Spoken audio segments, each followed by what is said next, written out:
আচ্ছা, আমি চাইলে তো আমার স্ক্রিন শেয়ার করতে পারবো না? অফকোর্স। হ্যালো, আসসালামু আলাইকুম শুধু দর্শক মন্ডলী, আশা করি আপনারা সবাই ভালো আছেন। আলহামদুলিল্লাহ আমরাও এই বেশ ভালো আছি। শুধু দর্শক, আপনারা যারা আমাদের সাথে আজকে লাইভ প্রোগ্রামটি দেখছেন তাদেরকে সবাইকে স্বাগতম। আজকে আমাদের থার্সডে রিসার্চ নাইট এপিসোড 4। আমাদের আজকের টপিক এবং রিসার্চের আড্ডার বিষয়ে ফিক্স করা হয়েছে mastering NVivo, which is very complex topic so far we know. আমরা যারা রিসার্চের সাথে যুক্ত, a hands on guide to qualitative researchers. আজকে আমাদের সাথে সম্মানিত অতিথি হিসেবে আছেন ড্যাফোডিল ইন্টারন্যাশনাল ইউনিভার্সিটির লেকচারার জনাব নয়ন আলী। নয়ন, আপনি আপনি আমাদের মেট্রোপলিটন ইউনিভার্সিটি রিসার্চ সোসাইটি থেকে কৃতজ্ঞতা জানবেন। এবং নয়ন, কেমন আছেন আপনি? আলহামদুলিল্লাহ, thank you for asking me. আমি আসলে খুব ভালো আছি। আপনি কেমন আছেন? আছি আলহামদুলিল্লাহ ভালো। আজকে সিলেটে বেশ বৃষ্টি সকাল থেকে, তারপরেও হয়তোবা নেটওয়ার্কে ঝামেলা আসতে পারে, তারপরেও কন্টিনিউ করব ইনশাল্লাহ। আমরা আশা করি এ ধরনের ঝামেলা থেকে উঠিয়ে যাব। আজকে আমাদের যে রিসার্চের বিষয় ফিক্স করা হয়েছে এনভিভো। আমরা জানি আমরা রিসার্চের ক্ষেত্রে তিনটা প্যারাডাইম থাকে: qualitative research, quantitative research and mixed method research. সেক্ষেত্রে কোয়ালিটেটিভ রিসার্চের জন্য খুবই গুরুত্বপূর্ণ একটি সফটওয়্যার, যা কিনা আমাদের রিসার্চকে অ্যানালাইসিস গুলো করতে সহায়তা করে, সেরকম একটি টুলস নিয়ে আজকে আলোচনা করব, টুলসটির এনভিভো। এবং এনভিভোর জন্য বেসিক্যালি কোন কোন বিষয়গুলো আগে থেকে আমাদের একটু জানা লাগে সেগুলো সম্পর্কে আলোচনা করবেন আমাদের নয়ন ভাই। এবং নয়ন ভাই সম্পর্কে নয়ন ভাই নিজেই বলবে, তবে একটুখানি বলে নিই, রিসার্চ ইন্টারেস্ট হিসেবে নয়ন ভাই হিস্ট্রি, আমি গুগল স্কলার খুঁজে দেখেছি, history, public health, migration and public policy. এই রিসার্চের ক্ষেত্রে যদি আপনাদের কারো সহযোগিতা লাগে তাহলে অবশ্যই নয়ন ভাই আমাদের সাথে আছেন, তাদের সাথে যোগাযোগ করবেন। বাকি কথা ইনশাল্লাহ আমাদের প্রোগ্রামের মাঝে থাকবে। শুধু দর্শক, আপনাদের যদি কোনো রকম কোনো কোয়েশ্চেন থাকে, কোনো জানার বিষয় থাকে, আপনার কমেন্ট করে জানিয়ে দেবেন, আমরা আমাদের আজকে সম্মানিত গেস্টের কাছে পৌঁছে দেবো। নয়ন ভাই, দ্য ফ্লোর ইজ ইউর্স। বাকি সময়টু আপনি আলোচনা করবেন, যদি কোয়েশ্চেন থাকে আমরা ইনশাল্লাহ করব। ওকে, থ্যাংক ইউ পলাশ ভাই। আপনি তো একটা ইন্ট্রোডাকশন দিয়ে দিয়েছেন, তারপরেও আমরা স্লাইডে চলে যাই। তার আগে আমি আমার একটা ছোট্ট ইন্ট্রোডাকশন দিয়ে দিই। আমি হচ্ছে নয়ন আলী। আহ, বর্তমানে ড্যাফোডিল ইন্টারন্যাশনাল ইউনিভার্সিটিতে লেকচারার হিসেবে আছি। মেইনলি আমি এখানে হিস্ট্রি পড়াই, ডিপার্টমেন্ট অফ ফার্মেসি। তো আমার পড়াশোনা মূলত জগন্নাথ ইউনিভার্সিটি থেকে। আমি সেখানে এই ব্যাচেলর এবং মাস্টার শেষ করেছি। আফটার দ্যাট আমি হচ্ছে ড্যাফোডিলে জয়েন করেছি। তো ড্যাফোডিলে আমি এখন পর্যন্ত ৩ সেমেস্টার পড়াচ্ছি আরকি। তো আমরা শুরুতেই আমরা আমাদের যে স্লাইডে চলে যাই। স্লাইডের আমরা টাইটেল দেখেই বুঝতেছি যে আসলে আমাদের কোয়ালিটেটিভ ডাটা অ্যানালাইসিস এর ক্ষেত্রে এনভিভোর যে গুরুত্ব, এইটা আমরা আজকে আলোচনা করব। তো সেশনটা আমরা একটু ইন্টারেক্টিভ করতে চাচ্ছি। যাদের প্রশ্ন বা জানার ইচ্ছে তারা আছে কমেন্ট বক্সে অবশ্যই প্রশ্ন করবেন। তো কোয়ালিটেটিভ ডাটা অ্যানালাইসিসের এনভিভো যে মাস্টারিং টেকনিক, এইটার যাওয়ার আগে আমাদের কিছু বেসিক বিষয় জানা জরুরি। আমি শুরুতে এখানে আমাদের যে সেশন সেটার অবজেক্টিভ রেখেছি। আসলে আমরা এই সেশন শেষে কি শিখবো বা আমরা কি আউটপুটটা পাবো। তো আমরা মূলত এখানে প্রথমেই রেখেছি আসলে আমাদের এনভিভো যে ফিচার্স এটা সম্পর্কে জানবো, এটার পারপোজটাকে, এটাকে কিভাবে ইউজ করা হয়, কি উদ্দেশ্যে ইউজ করা হয়, এটা সম্পর্কে জানবো। আমরা যে কোয়ালিটিভ ডাটা, আমরা জানি কোয়ালিটিভ ডাটার অনেকগুলো প্রকারভেদ আছে। ইন্টারভিউ আছে, অবজারভেশন, সার্ভে, এছাড়া হচ্ছে যে সেকেন্ডারি যে আমরা আমাদের সোর্স রিসোর্স গুলো থেকে আমরা ডাটা নিয়ে থাকি। তো এইগুলাকে কিভাবে ইম্পোর্ট করা যায়, কিভাবে অর্গানাইজ করা যায়, সব বিষয় আসলে আমরা এনভিভো থেকে দেখব।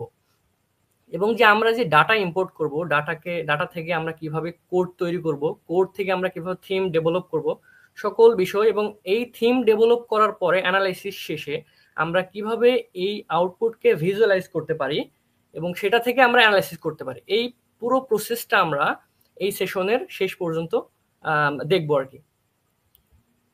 আচ্ছা, শুরুতেই আমরা কিছু বেসিক কথাবার্তা বা বেসিক আলোচনা করি যে আমরা আসলে কেন রিসার্চ করি বা রিসার্চ বলতে আমরা কি বুঝি। এটা সবাই আমরা জানি যে রিসার্চ হচ্ছে আসলে রিসার্চ মানে আমরা পুনরায় কোনো কিছু নতুন কিছু খুঁজবো।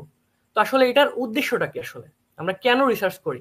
তো কয়েকটা পয়েন্ট আমি এখানে রেখেছি। প্রথমত, আমরা নতুন কিছু শেখার জন্য। নতুন কি হতে পারে? যে কোনো বিষয়। যেমন আমাদের 2020 সালে প্রথম বাংলাদেশে কোভিড-19 আগমন হয়। এটা একটা নতুন টার্ম আমাদের। তো কোভিড-19 ফলে এখানে কি কি সমস্যা নতুনভাবে তৈরি হয়েছে, এই বিষয়গুলো আমরা নতুনভাবে জানতে পারবো, কিংবা কিসের মধ্য দিয়ে? রিসার্চের মধ্য দিয়ে। এছাড়াও আমরা কি করতে পারি, আমাদের যে পুরনো অ্যাজাম্পশনগুলো আছে বা পুরনো যে থিওরিগুলো আছে সেইগুলাকে আমরা পুনরায় যাচাই করে দেখতে পারি। যেমন উদাহরণ হিসেবে বলতে পারি যে পূর্বে এক ধরনের প্রচলিত কথা ছিল যে টমেটো খেলে কিডনিতে পাথর হয়। তো এইটা হচ্ছে আগের রিসার্চের ভ্যালিডেশন। তো পরবর্তীতে রিসার্চ করে দেখা যাচ্ছে এই ধারণাটা পুরোটাই মিসকনসেপশন। তার মানে কি, আহ, পূর্বে যে রিসার্চগুলো হয়েছে সেগুলো সবগুলাই যে সত্য এটা আমরা কখনোই আহ, পুরোদমে বিশ্বাস করব না বা মেনে চলবো না। আমাদের রিসার্চের কাজ হচ্ছে পুনরায় নতুন নতুন ইনফরমেশন প্রোভাইড করা। যেমন আমরা এর আগে জেনেছি, আহ, দার্শনিকগণ বলেছে যে সূর্য পৃথিবীর চারদিকে ঘোরে। এটা প্রায় 200 বছর থেকে 400 বছর টিকে ছিল। পরে পরবর্তীতে কি হয়েছে যে না, এইটা সত্য না, সূর্যের চারপাশে কি পৃথিবী ঘোরে। আবার এইটা অনেক বছর পরে কি এখন এসে আবার চেঞ্জ হচ্ছে, এখন বলতেছে না পৃথিবী সূর্যের চারদিকে না, পৃথিবীও ঘুরতেছে, সূর্যও ঘুরতেছে। তার মানে কি, প্রতিনিয়ত আমাদের অ্যাজাম্পশন চেঞ্জ হচ্ছে। তো এই চেঞ্জগুলো চেক করার প্রসেসটা হচ্ছে আমার রিসার্চ। এছাড়া আমরা কি বিভিন্ন সমস্যার সমাধান করতে পারবো এর মাধ্যমে, রিসার্চের মধ্য দিয়ে। এরপর আমরা দেখি যে কোনো ডিসিশন নেওয়ার আগে আমরা কোনো হাইপোথিসিস চেক করতে পারবো কি দিয়ে? রিসার্চ দিয়ে। তো এর পাশাপাশি আমি একটা পয়েন্ট রেখেছি, আমরা যে রিসার্চ করি বা নতুন কিছু শেখার উদ্দেশ্যে রিসার্চ করি, এই রিসার্চ সবসময় যে সাকসেসফুল হবে, সফল হবে, এটা কখনো সত্য না। যেমন আমরা উদাহরণ হিসাবে বলতে পারি যে আমরা সবাই পেনিসিলিনের আবিষ্কারের কথা জানি। পেনিসিলিন আবিষ্কার পুরোটা একটা দুর্ঘটনা। তো এই ঘটনা কি, আমরা আলেকজান্ডার 1928 সালে যে উনি একটা দুর্ঘটনাবশত ল্যাব থেকে পেনিসিলিন আবিষ্কার করে ফেলে। তো দুর্ঘটনার মধ্যে দিয়ে আসলে রিসার্চ যে হয়, এই বিষয়টা আমরা পেনিসিলিন দেখে বুঝতে পারি। আচ্ছা, তো মোটা জায়গায় আমরা আসলে জানি যে রিসার্চ কত প্রকার, মূলত দুই প্রকার, একটা হচ্ছে কোয়ালিটিভ, একটা হচ্ছে কোয়ান্টিটিভ। কোয়ালিটিভ মূলত আসলে আমাদের যে নন নিউমেরিক্যাল ডাটা, যেমন টেক্সট, ভিডিও, অডিও, এখান থেকে আসে। আর মূলত কোয়ালিটিভ ডাটা বা রিসার্চ কাজ করে দুইটা প্রশ্নের উপর, হোয়াই অ্যান্ড হাউ, কেন এবং কিভাবে। অপরদিকে আমরা কোয়ান্টিটিভ বলতে বুঝি আসলে how many, how percentage, numerical যে পার্সেন্টেজ আমরা দেখে থাকি। তো মোটা দাগে আমরা এই দুইটাই দেখাচ্ছি। এর বাহিরেও আরো অনেক ধরনের রিসার্চ আছে, ডিসক্রিপটিভ, অ্যানালিটিক্যাল, ফান্ডামেন্টাল, অ্যাপ্লাইড। তো মোটা দাগে আমরা এই দুইটা রেখেছি কারণ আমাদের আজকের আলোচনার বিষয় মূলত কোয়ালিটিভ রিসার্চ। আচ্ছা, হোয়াই কোয়ালিটিভ? আমরা তো অনেক ধরনের রিসার্চ দেখে থাকি, কোয়ান্টিটিভ, ডিসক্রিপটিভ, অ্যানালিটিক্যাল। আমরা আসলে কোয়ালিটিভটা কেন করব? তো আমরা দেখে থাকি নিউমেরিক্যাল ডাটার ভ্যালিডেশনটা বিশ্বব্যাপী খুব বেশি গ্রহণযোগ্য। সকলে আসলে পার্সেন্টেজের বিষয়টা চাই। তো আমরা কোয়ালিটিভ ডাটাকে কেন ভ্যালিড করতেছি বা এটা কেন দরকারি, কেন গুরুত্বপূর্ণ? তো এই জায়গা থেকে আসলে আমরা বলতে পারি যে মানুষের যে লিভড এক্সপিরিয়েন্স, ইমোশন, চ্যালেঞ্জ, এটা আসলে সংখ্যা দিয়ে পরিমাপযোগ্য না। তো সংখ্যা দিয়ে যেহেতু পরিমাপযোগ্য না, আমাদের এইটা সিগনিফিক্যান্ট এই নন নিউমেরিক্যাল ডাটা কোয়ালিটিভের মধ্য দিয়ে প্রকাশ করার মধ্য দিয়ে। তো শর্ট টার্মে আমরা বলতে পারি কোয়ালিটিভ ডাটা আসলে মাইক্রোস্কোপ লেন্সে আসলে ডাটা অ্যানালাইসিস করে বা কোনো সমস্যার সমাধান করে। অপরদিকে আমরা কোয়ান্টিটিভ ডাটা হচ্ছে টেলিস্কোপ বা একটা ব্রড লেন্সে দেখি, সামগ্রিকভাবে অনেক বড় আকারে এটা উপস্থাপন করা হয়। আচ্ছা, এখন আমরা মোটামুটি কোয়ালিটিভ ডাটার কোয়ালিটিভ রিসার্চের ডাটা সম্পর্কে একদম শুরুতে বলেছিলাম যে আসলে এটা নন নিউমেরিক্যাল এবং হচ্ছে টেক্সট, ভিডিও এবং অডিও নিয়ে কাজ করে। তো মোটা দাগে কোয়ালিটিভ যে ডাটা, এটাকে আমরা 4 ভাগে ভাগ করি। একটা হচ্ছে ফোকাস গ্রুপ ডিসকাশন, একটা অবজারভেশন, একটা হচ্ছে ইন্টারভিউ এবং হচ্ছে সার্ভে। তো আমরা ফোকাস গ্রুপ ডিসকাশন এবং হচ্ছে ইন্টারভিউ, এইটাকে 3টা ক্যাটাগরিতে ভাগ করে। একটা হচ্ছে আইডিআই, একটা হচ্ছে ইন ডেপথ ইন্টারভিউ। তো ইন ডেপথ ইন্টারভিউটা কি? এটা আসলে যে কোনো পার্টিসিপেন্ট, আমরা যেই পপুলেশন নিয়ে কাজ করব কিংবা যেই সমস্যা নিয়ে কাজ করব, তার যে রেসপন্ডেন্ট বা পার্টিসিপেন্ট, তার কাছ থেকে তার ইন ডেপথ যে ইনফরমেশন, ইন ডেপথ যে এক্সপিরিয়েন্স, এই পুরো বিষয়টা আমরা তার কাছ থেকে তুলে আনবো। আচ্ছা, অপরপক্ষে কেআইআই, এইটাও এক ধরনের ওয়ান টু ওয়ান ইন্টারভিউ, কিন্তু এইটার তফাৎটা হচ্ছে আমরা ইন ডেপথ ইন্টারভিউ যে কোনো পার্টিসিপেন্ট থেকে আমরা তথ্যটা নিতে পারি, যেটা হচ্ছে আমাদের স্টাডি অবজেক্টিভের সঙ্গে মিল খায়। এবং কেআই বা কি ইনফরমেন্ট ইন্টারভিউ, এইটা আমরা কার কাছ থেকে নেই? যারা আসলে ওই ফিল্ড সম্পর্কে এক্সপার্ট। যেমন আমরা কোনো এডুকেশন সমস্যা নিয়ে আলোচনা করব যে আমাদের বাংলাদেশে যে বেকারত্বের হার অনেক বেশি। এই বেকারত্বের কারণটা কি? আমাদের এডুকেশন পলিসিতে কোনো একটা সমস্যা আছে। তো এই সমস্যা আমরা ফাইন্ড আউট করতে গেলে কার কাছ থেকে ডেটা নেব? যারা আসলে এক্সপার্ট। তখন আমরা আসলে কেআই টা ফলো করব।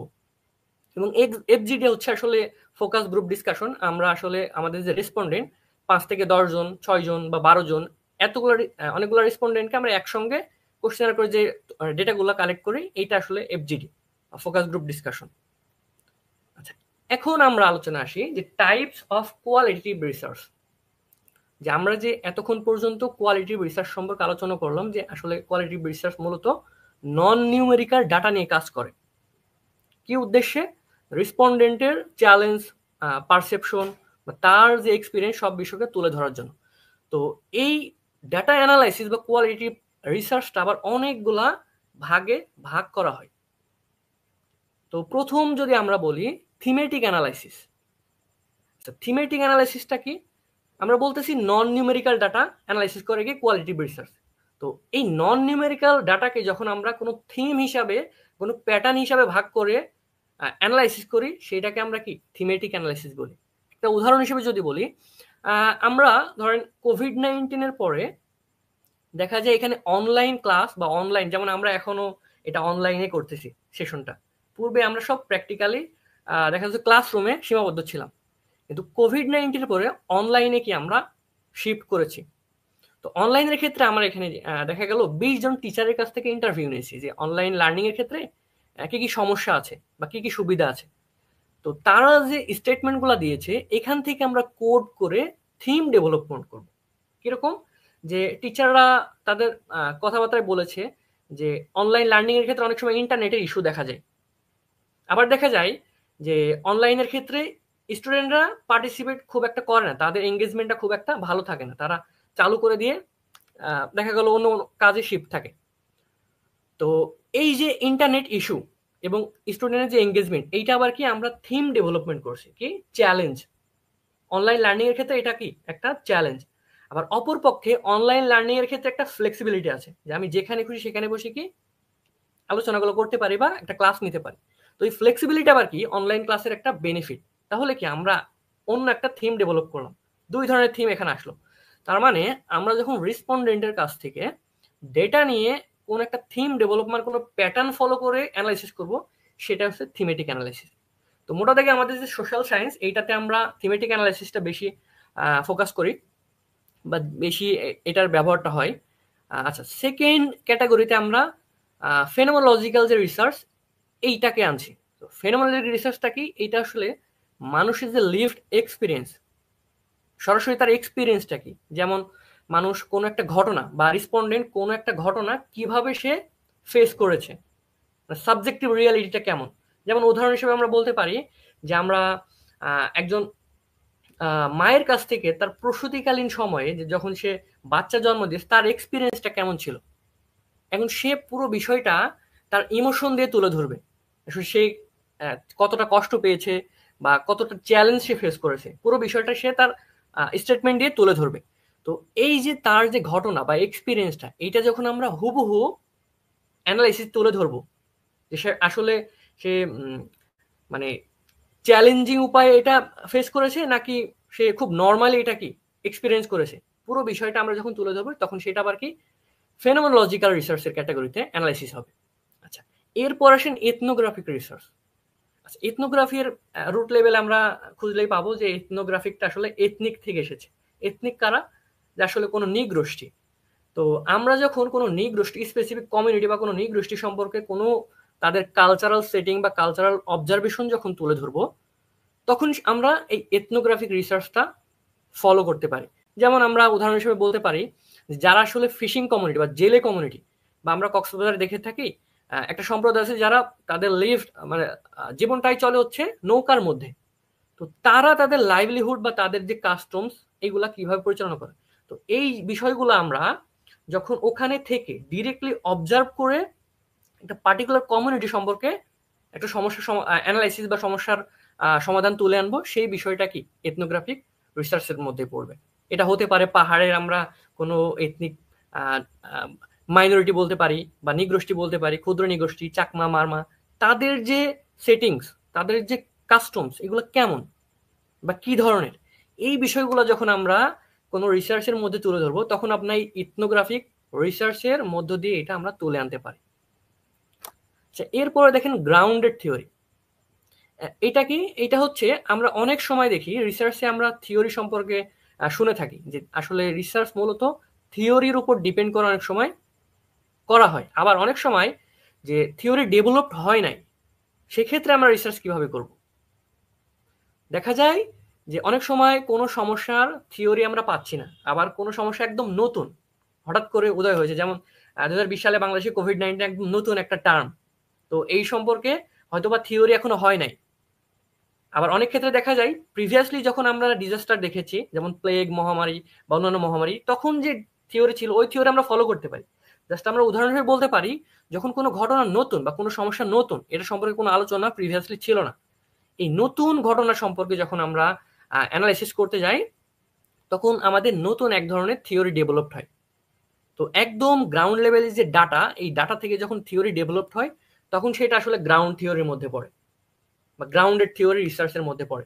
এক্সাম্পল হিসেবে বলতে পারি, আমরা আসলে যখন কোনো মাইগ্রেন্ট ওয়ার্কার্স নিয়ে কাজ করি, যেমন অনেকেই গ্রাম থেকে ঢাকাতে এসে কাজকর্ম করতেছে বা শিফট হয়েছে, তো এই কমিউনিটি দেখা যাচ্ছে তারা কিছু নতুন সমস্যার সমাধান হয়েছে বা ওই সমস্যা থেকে উত্তরণের জন্য তারা কোনো নতুন আহ, কি বলবো প্রসেস বা পদ্ধতি গ্রহণ করছে যে কিভাবে সমস্যাগুলো তারা হ্যান্ডেল করতেছে। এই যে নতুন একটা এক্সপিরিয়েন্স, যেটা আসলে কোনো থিওরির সঙ্গে খাপ খাচ্ছে না, এই রিসার্চটা আসলে তখন গ্রাউন্ডেড থিওরির মধ্যে চলে আসবে।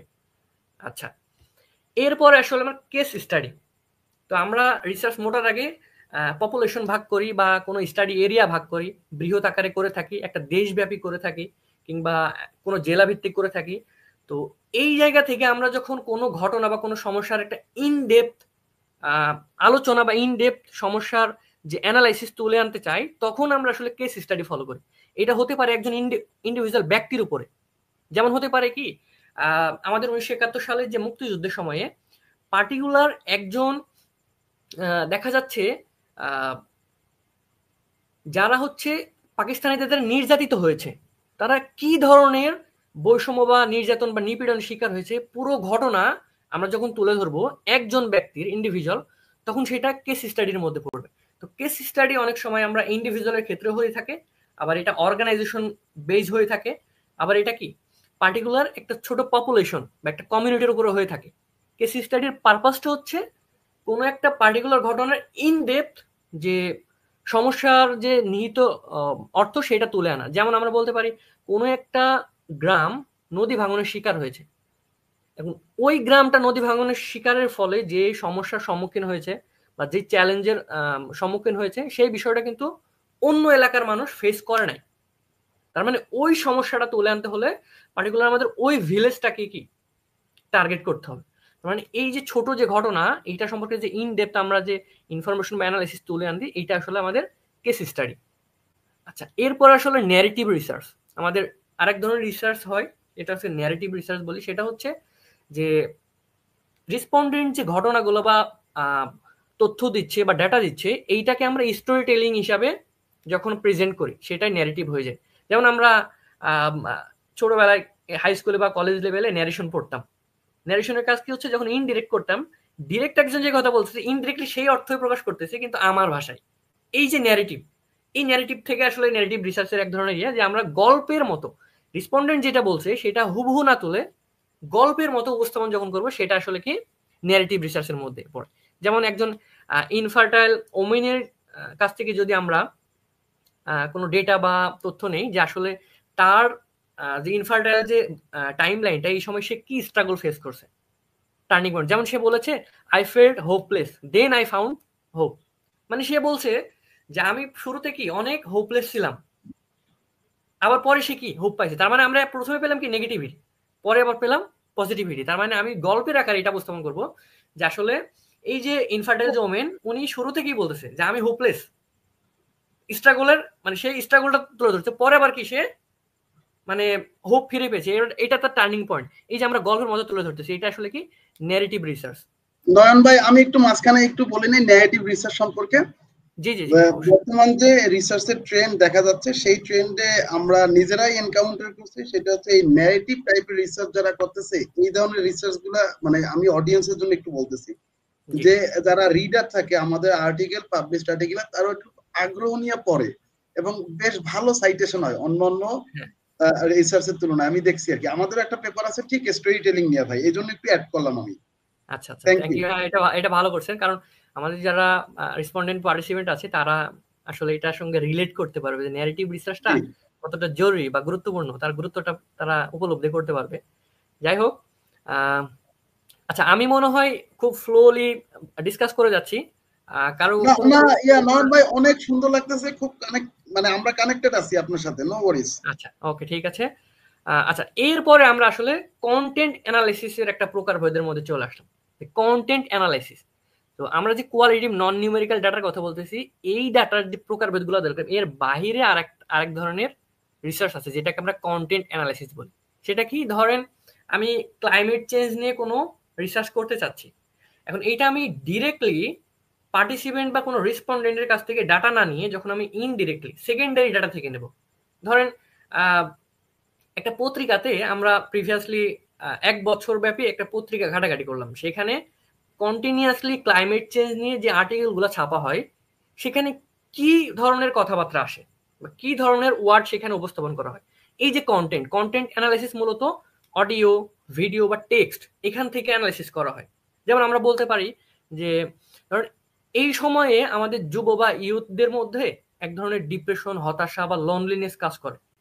তো আমরা যদি ফেসবুক ঘাটাঘাটি করি, আমরা দেখি কিছু গ্রুপ আছে যেখানে ইউথরা বা বিশেষ করে যারা সমস্যার সম্মুখীন হয় তারা কন্টিনিউয়াস পোস্ট দিয়ে থাকে, হেল্প, মানে আমি এই সমস্যার সম্মুখীন, আমি হেল্প চাচ্ছি। তার মানে কি, এই যে একটা হেল্প টার্ম শব্দ, তার মানে কি আমরা বলতে পারি যে একটা গ্রুপ, একটা মোটা দাগে বাংলাদেশের বড় একটা অংশ বা পোর্শন এই হতাশাগ্রস্ত, তারা হেল্প চাচ্ছে। এই যে তাদের যে পোস্ট, লেখনী, টেক্সট, এখান থেকে আমরা যে শব্দগুলা এইটাকে অ্যানালাইসিস করে বের করি কোন শব্দগুলো আসলে অনেক বেশি ব্যবহৃত হয়েছে। এই যে কন্টেন্ট, কন্টেন্ট থেকে অ্যানালাইসিস করে যখন আমরা রিসার্চ করি, সেটাকে আসলে কন্টেন্ট অ্যানালাইসিস বলে। তো এটা আসলে টেক্সট থেকে হতে পারে, ভিডিও থেকে হতে পারে। যেমন আমরা যদি ২৪শে জুলাই রেভলিউশন নিয়ে কথা বলি, জুলাই রেভলিউশনের ইনফরমেশন মোটামুটি আমরা ফেসবুকে যদি যেয়ে থাকি, অসংখ্য ভিডিও দেখব, অসংখ্য ভিডিও আছে বা অসংখ্য ছবি আছে। তো এই যে ভিডিও এবং ছবি থেকে যখন আমরা ইনফরমেশন কালেক্ট করবো এবং এই ডেটাগুলো নিয়ে যখন আমরা অ্যানালাইসিস করব, এইটা তখন কন্টেন্ট অ্যানালাইসিসের মধ্যে পড়বে। তো কন্টেন্ট অ্যানালাইসিস রিসেন্টলি খুব জনপ্রিয় হচ্ছে, এটা আস্তে আস্তে বাড়তেছে। যদিও এটা জটিল একটা প্রক্রিয়া এবং সময় সাপেক্ষ, রিসার্চারদের জন্য এটা খুবই একটু জটিল হয়ে যায়, একটু টাইম অনেক বেশি লেগে যায়, যার ফলে এটা যদিও খুব ভালো একটা প্রকারভেদ, তারপরে এটা আমাদের জন্য একটু চ্যালেঞ্জিং। আচ্ছা, এখন আমরা যে প্রকারভেদগুলো আলোচনা করলাম, এর বাহিরেও আরো অনেক ধরনের প্রকারভেদ আছে, যেটা আসলে আলোচনা করে তো আসলে শেষ হবে না, বা অনেক ইনফরমেশন আছে। এর বাহিরে আসলে ডিসকোর্স অ্যানালাইসিস আছে, যেটা আমরা ল্যাঙ্গুয়েজ বেস কাজ করি। এছাড়াও আমাদের যে আহ, কি বলবো, পলিসি বেস কাজ, পলিসি ফ্রেমওয়ার্ক যে এক ধরনের অ্যানালাইসিস, এটা আছে। তো এটা আসলে আমরা আলোচনায় রাখি না, কারণ এত বিষয় আলোচনা করলে সবকিছু একটু গোজামিল হয়ে যাবে।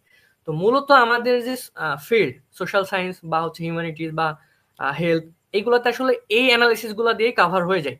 তো মোটা থেকে সবগুলো লাগে না, আমরা যে আলোচনার মধ্যে রেখেছিলাম থিমেটিক অ্যানালাইসিস এবং হচ্ছে গ্রাউন্ডেড থিওরি এবং যে ফেনোমোলজিক্যাল যে অ্যাপ্রোচটা, এই বিষয়গুলোতে আসলে কাভার হয়ে যায়। এখন আমি যে অ্যানালাইসিসের প্রকারভেদগুলো আলোচনা করলাম, মোটা দাগে এইটাকে যদি আমরা একটু কনসাইজ করে ফেলি, যে আসলে এতগুলো অ্যানালাইসিস প্রকারভেদ আছে, আমরা কোন অ্যানালাইসিসটা করব। আমরা জানতেছি এতগুলো আছে, কিন্তু কখন কোনটা করব, কি দরকারে কোনটা করব। সহজ কথা আমি একটা সামারি রাখছি, যে যখন আপনি খুবই ফ্লেক্সিবিলিটি চান, কোনো রিসার্চ সম্পর্কে খুব ফ্লেক্সিবিলিটি চান, তখন আপনি থিমেটিক অ্যানালাইসিস ফলো করেন। যখন আপনি চাচ্ছেন যে কোনো একটা সমস্যার ফ্রিকোয়েন্সি কতটুকু, পার্সেন্টেজ কতটুকু এবং এটার ক্যাটাগরি কতটুকু, তখন আপনি কন্টেন্ট অ্যানালাইসিসটা করেন। এই যে আমরা বলতে পারি জুলাই রেভলিউশন ফ্রিকোয়েন্সি কতটুকু, মানে তাদের যে আন্দোলনের যে মাত্রা, মাত্রা কতটুকু এবং কি ক্যাটাগরিতে হয়েছে। কেউ হচ্ছে দেখবেন প্রবাসীরা এখানে কি পার্টিসিপেট করছে, প্রবাসীরা এক ক্যাটাগরি, ছাত্র এখানে পার্টিসিপেট করছে, এখানে রিক্সাগুলার থেকে শুরু করে যাবতীয় যে আমাদের ওয়ার্কার আছে তাদের একটা ক্যাটাগরি। এই যে ক্যাটাগরি এবং ফ্রিকোয়েন্সি যখন আলাদা করবো তখন আমরা কি কন্টেন্ট অ্যানালাইসিসে যাব। যখন আমরা নতুন কোনো থিওরি চাবো বা থিওরি ডেভেলপ করব তখন আমরা গ্রাউন্ডেড থিওরির মধ্যে ফলো করবো, এই অ্যাপ্রোচটা আমরা চুজ করব। আচ্ছা, যখন আমরা স্টোরি চাবো গল্পের মতো, যেটা আপনি একটু আগেই গল্প বললেন যে আসলে গল্পের বিষয়টা আসলে রেসপন্ডেন্ট বা রিডাররা খুব মানে বেশি পছন্দ করে। তো আমরা যদি চাই আসলে আমাদের রিসার্চটা খুব বেশি ছড়ায় যাক বা সাইটেশন বেশি হোক, তখন আমরা কি স্টোরি ফলো করবো বা ন্যারেটিভ রিসার্চটা ফলো করবো। আচ্ছা, আমরা যদি ল্যাঙ্গুয়েজ নিয়ে কাজ করি, ল্যাঙ্গুয়েজ বা পাওয়ার, এইটা এই ক্ষেত্রে আমরা ডিসকোর্স নিয়ে কাজ করব। আসলে ল্যাঙ্গুয়েজের যে শব্দ, এই শব্দটাও যে কত গুরুত্বপূর্ণ এইটা আমরা আসলে ডিসকোর্স রিসার্চের মধ্যে পাবো। যেমন আমি যদি উদাহরণ হিসেবে বলি যে একজন পলিটিক্যাল লিডার যখন সে বক্তৃতার ক্ষেত্রে বা ভাষণের ক্ষেত্রে শব্দ চয়ন করে, এই শব্দ চয়নটা আসলে খুব গুরুত্বপূর্ণ। কিসের জন্য? তাকে যারা শুনতেছে তাদের আগ্রহ মানে ধরে রাখার জন্য। যেমন সিম্পল কথা, আমি 24-এর যদি একটু মেমোরাইজ করি, আমাদের একটা শব্দ প্রধানমন্ত্রী শেখ হাসিনা যখন কি করছেন উপস্থাপন করছে, এই শব্দটা কি খুব বড় আকারে মানে মেসিভ আকারে এটা কি প্রোটেস্টের মতো হয়ে আসছে। কি শব্দ? রাজাকার।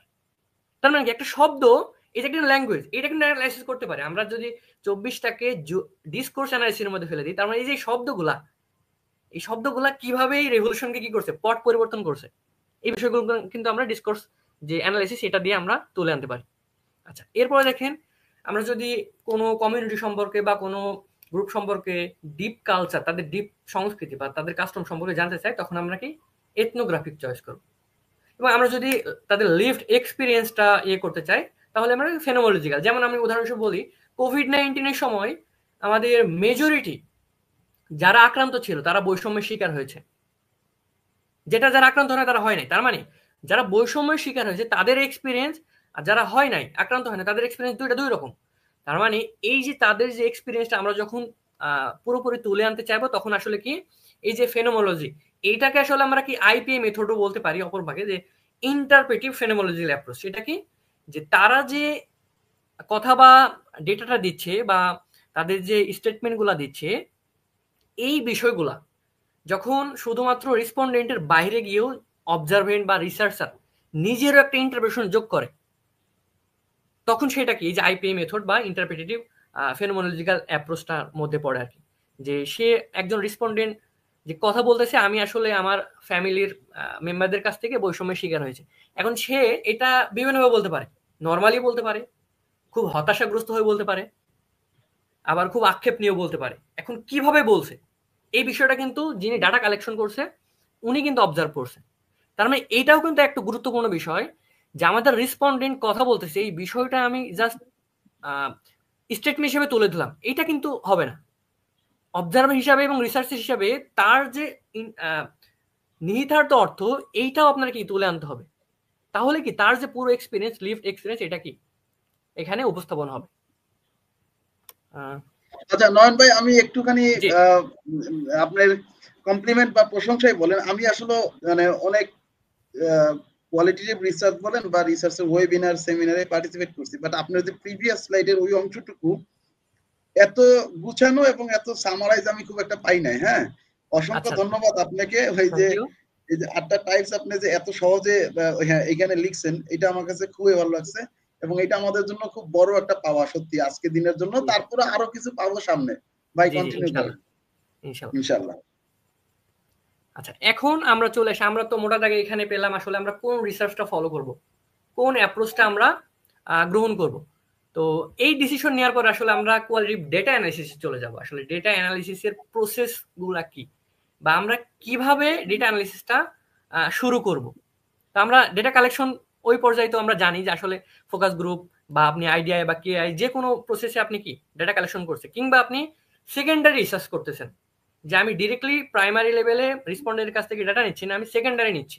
কি সেটা হতে পারে গভর্নমেন্টের কোনো ফ্রেমওয়ার্ক কিংবা পলিসি, যে পিডিএফ, এটা হতে পারে বা যে কোনো কিছু হতে পারে। এই সেকেন্ডারি রিসার্চ থেকে আমরা যখন নিব এই যে ডাটা, দুইটাই ডাটা, একটা প্রাইমারি ডেটা একটা সেকেন্ডারি ডাটা, দুই ডাটাই কি কোয়ালিটিভ ডাটা, কিন্তু এটাকে আমরা অ্যানালাইসিস করবো কিভাবে? তো অ্যানালাইসিসের ক্ষেত্রে আসলে আমরা কয়েকটা ধাপ ফলো করি, সেটা ম্যানুয়ালি হোক বা অটোমেটিক্যালি হোক বা আমরা সফটওয়্যারের মধ্যে দিয়ে হোক। তো শুরুতে আমরা ম্যানুয়ালির প্রসেসটা সম্পর্কে আলোচনা করি, কারণ এই বিষয়গুলো জানলে আসলে আমরা এনভিভো সম্পর্কে পুরো বিষয়টা ক্লিয়ার হবো। তো যেটা আমরা ম্যানুয়ালি করতাম সেটা আমাদের কি এনভিভো করে দেবে বা সফটওয়্যার করে দেবে।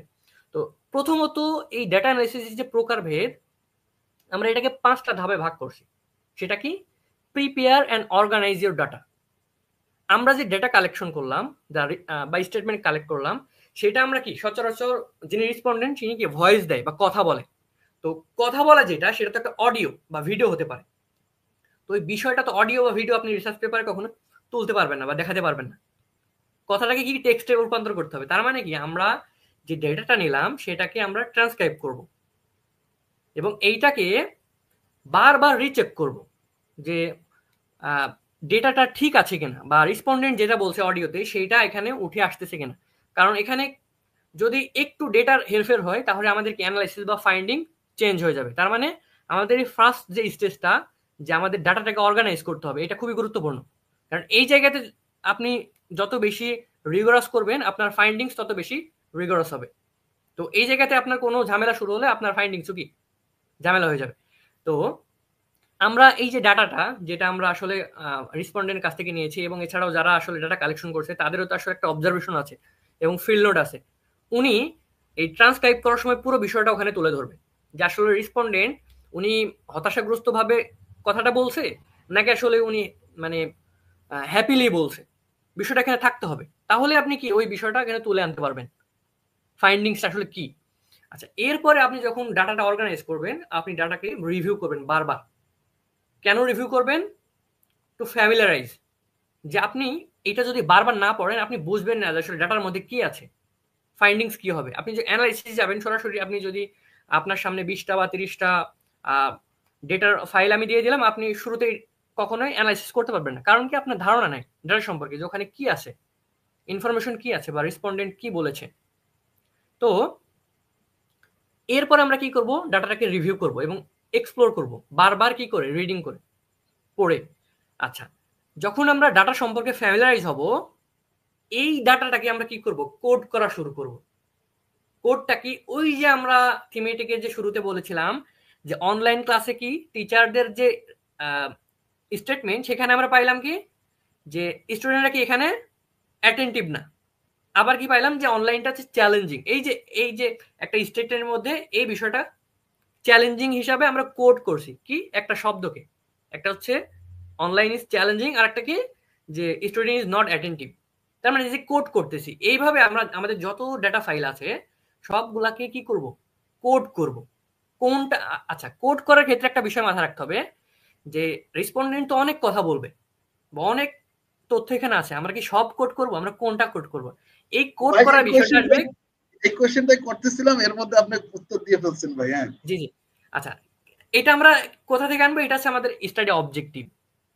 আমরা আসলে আমাদের স্টাডি অবজেক্টিভটা কি, মানে কি দেখা যাচ্ছে, কি সমস্যাটা আমরা উপস্থাপন করবে, এই অবজেক্টিভের সঙ্গে অ্যালাইন করে এই সকল স্টেটমেন্ট গুলো আমরা কি বা কোড গুলো আমরা তুলে ধরবো।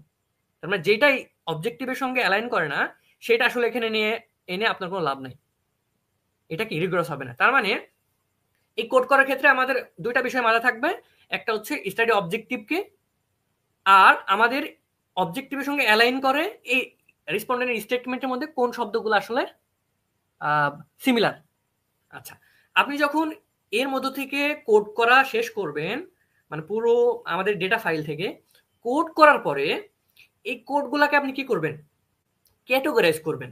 কি ক্যাটেগরাইজ? আপনি এতগুলা দেখা গেল 20টা ডেটা বা 30টা ডাটা নিয়েছেন, এখান থেকে যদি কোড করে হিসাব করেন আপনি 100-150 বেশি কোড হয়ে যেতে পারে। এতগুলো কোড তো আপনি কি ডিরেক্টলি রিসার্চ পেপারে উপস্থাপন করতে পারবেন না। তো সেক্ষেত্রে আপনি কি করবেন?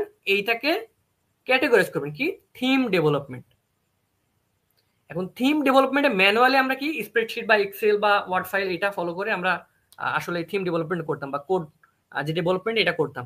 কিন্তু আসলে আমরা যখন এনভিভিতে করব, সফটওয়্যারে করব, সেটা খুব ইজিলি অর্গানাইজ করা যাবে।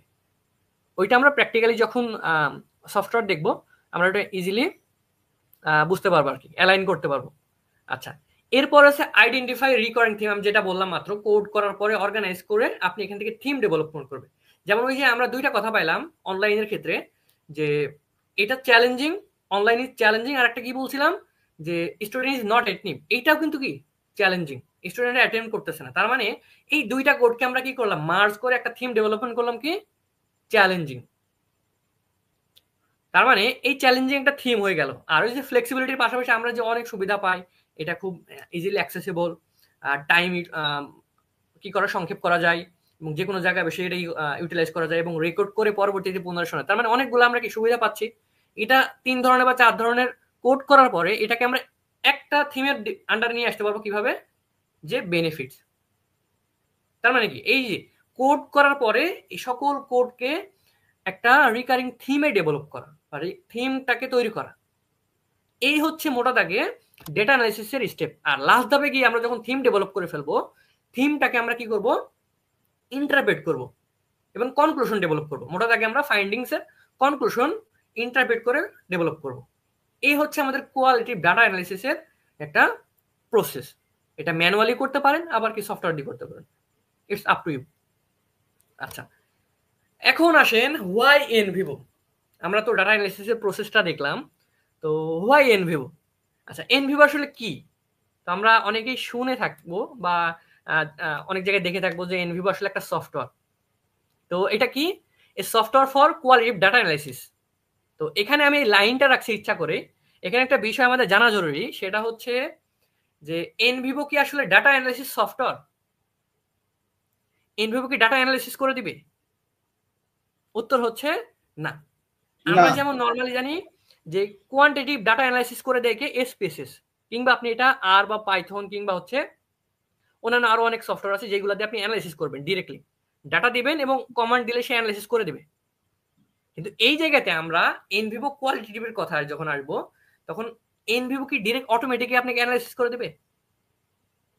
এনভিভো অ্যানালাইসিস অটোমেটিকলি করে দেবে না। তবে হ্যাঁ, রিসেন্ট টাইমে যে এনভিভোর আপডেট ভার্সন আসছে, তারা এআই দিয়ে অটোমেটিক্যালি করে দিচ্ছে, অ্যানালাইসিস করে দিচ্ছে। কিন্তু সেক্ষেত্রে সেটা আসলে রিগোরাস হবে না, কারণ আপনি যে ক্রিটিক্যাল থিঙ্কিং বা আপনার যে অবজেক্টিভ বা আপনি কি দেখাতে চাচ্ছেন সেটা আপনার এআই বুঝবে না, আপনি বুঝবেন।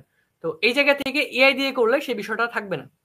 তো মোটা দাগে এর সামারাইজ বিষয়টা হচ্ছে এনভিভো আসলে ডাটা অ্যানালাইসিস সফটওয়্যার না, এটা হচ্ছে ডাটা অর্গানাইজের সফটওয়্যার। মানে ডাটাকে অর্গানাইজ করে দিবে, আপনার জন্য ইজি করে দিবে অ্যানালাইসিস করার যে প্রসেসটা। আচ্ছা, কেন আমরা এটা ইউজ করব সেটা হচ্ছে, আমরা যখন রিসার্চ করি, যে আমরা যে ডেটার কথা বলেছিলাম, যে এটা টেক্সট হতে পারে, আর্টিকেল হতে পারে, ইন্টারভিউ হতে পারে, ভিডিও হতে পারে, পিডিএফ হতে পারে, অডিও হতে পারে, বিভিন্ন ধরনের হতে পারে। এবং এই বিষয়টা যে অডিওর কথা যখন বলেছি, তখন এটাকে ট্রান্সক্রিপ্ট করতেছি। কিন্তু এনভিউ যখন ইউজ করব, এনভিউ দিয়ে ডিরেক্টলি আমি সফটওয়্যারের মধ্য থেকে ভিডিও এবং অডিও কি করতে পারবো, অ্যানালাইসিস করতে পারবো। কিন্তু এই জায়গা থেকে ম্যানুয়ালি যদি আমি বলি ভিডিও এবং অডিও, আমরা এটা কি ট্রান্সক্রাইব করতে হবে আগে, তারপরে আমরা এটা অ্যানালাইসিসে যাই। কিন্তু এটা সফটওয়্যার দিয়ে ডিরেক্টলি আমরা কি অ্যানালাইসিস করতে পারি। তার মানে কি এই যে সফটওয়্যারটা আমাদের কি করতেছে, আরো ইজিয়েস্ট ওয়েতে অ্যানালাইসিসের বিষয়টা তৈরি করে দিচ্ছে। আচ্ছা, এরপরে অ্যানালাইসিসের বাহিরে গিয়ে আমরা কি থিম ডেভেলপমেন্ট থেকে শুরু করে প্যাটার্ন, রিলেশনশিপ, ম্যাট্রিক্স, সকল বিষয়গুলো আমরা কি সফটওয়্যারের মধ্যে তৈরি করতে পারি। এবং লাস্ট ফেজে গিয়ে আমরা যে ইন্টারপ্রিটেশন করতেছি, ফাইন্ডিংস উপস্থাপন করতেছি, এইটাকে ভিজুয়ালাইজ করতে পারি কি দিয়ে, সফটওয়্যার দিয়ে। নর্মালি আমরা কি করি, যখন ম্যানুয়াল প্রসেসে যাই, তখন বিভিন্ন সাইট, বিভিন্ন ওয়েবসাইট, বিভিন্ন সফটওয়্যার এইটা ফলো করে হেল্প নিয়ে নিয়ে আমরা একটা রিসার্চ পেপার দাঁড় করি। কিন্তু অ্যানালাইসিসের ক্ষেত্রে এখানে পুরো বিষয়টা অর্গানাইজ, একদম ভিজুয়ালাইজেশন পর্যন্ত হেল্প করবে কে, এনভিভো। আচ্ছা, এটা যাওয়ার আগে আমি একটা রিসার্চ পেপার দেখাতে যাচ্ছিলাম, এতে করে হয়তো বা একটু অ্যালাইন করতে পারবে সবাই।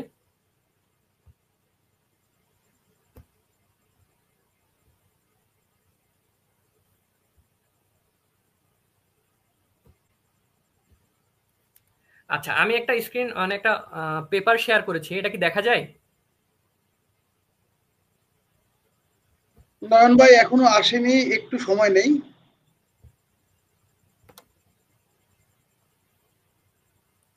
আপনার ওখানে শো করছে? হ্যাঁ, আমার এখানে শো করেছে। একটু হ্যাঁ আসছে। নন বাই আচ্ছা পেপার দেখতে পাচ্ছি আমরা। আচ্ছা, হ্যাঁ, এই যে পেপারটার ক্ষেত্রে দেখেন এইটা একটা কোয়ালিটিভ রিসার্চ পেপার আর কি।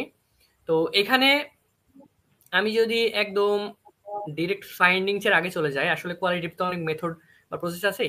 এখানে খেয়াল করেন যে এই কাজটা হচ্ছে আসলে কোভিড-19 এর সময় ইন্ডিজিনাস যারা ছিল তাদের কোপিং স্ট্র্যাটেজিকে তারা আসলে কি পদ্ধতি অবলম্বন করছে কোভিড-19 কে চ্যালেঞ্জ মোকাবেলা করার জন্য। তো এই যে গ্রাফিক্যাল একটা প্রেজেন্টেশন আমরা দিয়েছি, এইটা আমরা হয়তোবা ম্যানুয়ালি করতে চাইতাম। তো ম্যানুয়ালটা আমরা কি অটোমেটিক্যালি সফটওয়্যার দিয়ে করেছি। কি এই যে ভিজুয়ালাইজেশনটা তৈরি করেছি। আচ্ছা, এরপরে আসেন এই যে এখানে আমরা একটা কি থিম, এই যে আমরা যে থিমেটিক অ্যানালাইসিস এর কথা বললাম যে আসলে রেসপন্ডেন্টের যে স্টেটমেন্ট সেখান থেকে আসলে আমরা কিভাবে থিম ডেভেলপ করি, তাই না? তো দেখেন এই যে আমরা এখানে একটা টেবিল দেখতেছি যে define themes that were derive from the thematic analysis, তাই না? তো এখানে জি, আমরা জি। সেন্ট্রাল একটা থিম পেয়েছি, ফুড ইনসিকিউরিটি। তার মানে কি কোভিড-19 এর সময় রেসপন্ডেন্ট যারা ছিল তারা হচ্ছে ফুড ইনসিকিউরিটি ভুগছে। এটা কিভাবে পেলাম? খেয়াল করেন এই যে রেসপন্ডেন্টের স্টেটমেন্ট এখানে দেওয়া আছে যে তারা কি বলছে, যেমন we had to reduce our consumption due to consumption pandemic. Video. প্যান্ডেমিকের জন্য আমরা কি আমাদের কনজাম্পশনটা আমাদের কম, মানে আমরা যে ভোগ করি বা খাই এটা আমাদের কমাইতে হয়েছে। তার মানে কি এটা একটা এক ধরনের ফুড ইনসিকিউরিটি। এটা আমরা কি একটা সাব থিমের মধ্যে ডেভেলপ করছিলাম। তার মানে এখান থেকে আমরা কি কোড করতে পারতাম কি রিডিউস, সেটা আমরা সাব থিম ডেভেলপ করছি কি ডিক্রিজ ডিক্রিজ কনজাম্পশন। কনজাম্পশন। এবং আরেকটা আমরা পেয়েছি, সাব থিম পেয়েছি যেটা হচ্ছে increase the price of daily foods. তার মানে এই সাব থিম গুলো আবার কি একটা সেন্ট্রাল থিমে ডেভেলপ হয়েছে কি কি হিসাবে, ফুড ইনসিকিউরিটি। এটা আমরা কিভাবে করছি, এইটা আসলে আমরা এনভিভো দিয়ে অর্গানাইজ করে পুরো বিষয়টা পেয়েছি।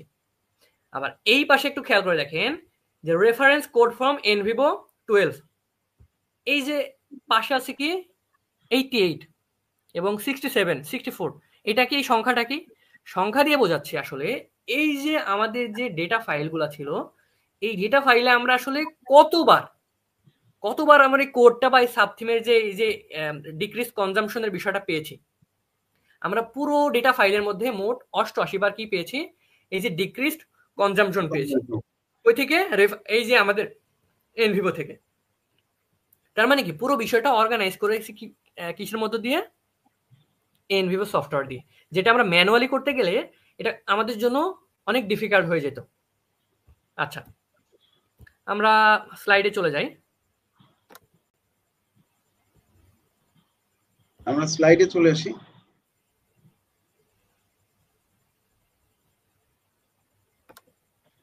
হ্যাঁ, স্লাইডটা দেখা যায় না? জি, নয়ন ভাই দেখা যাচ্ছে স্লাইড। জি, জি, ওকে, ঠিক আছে।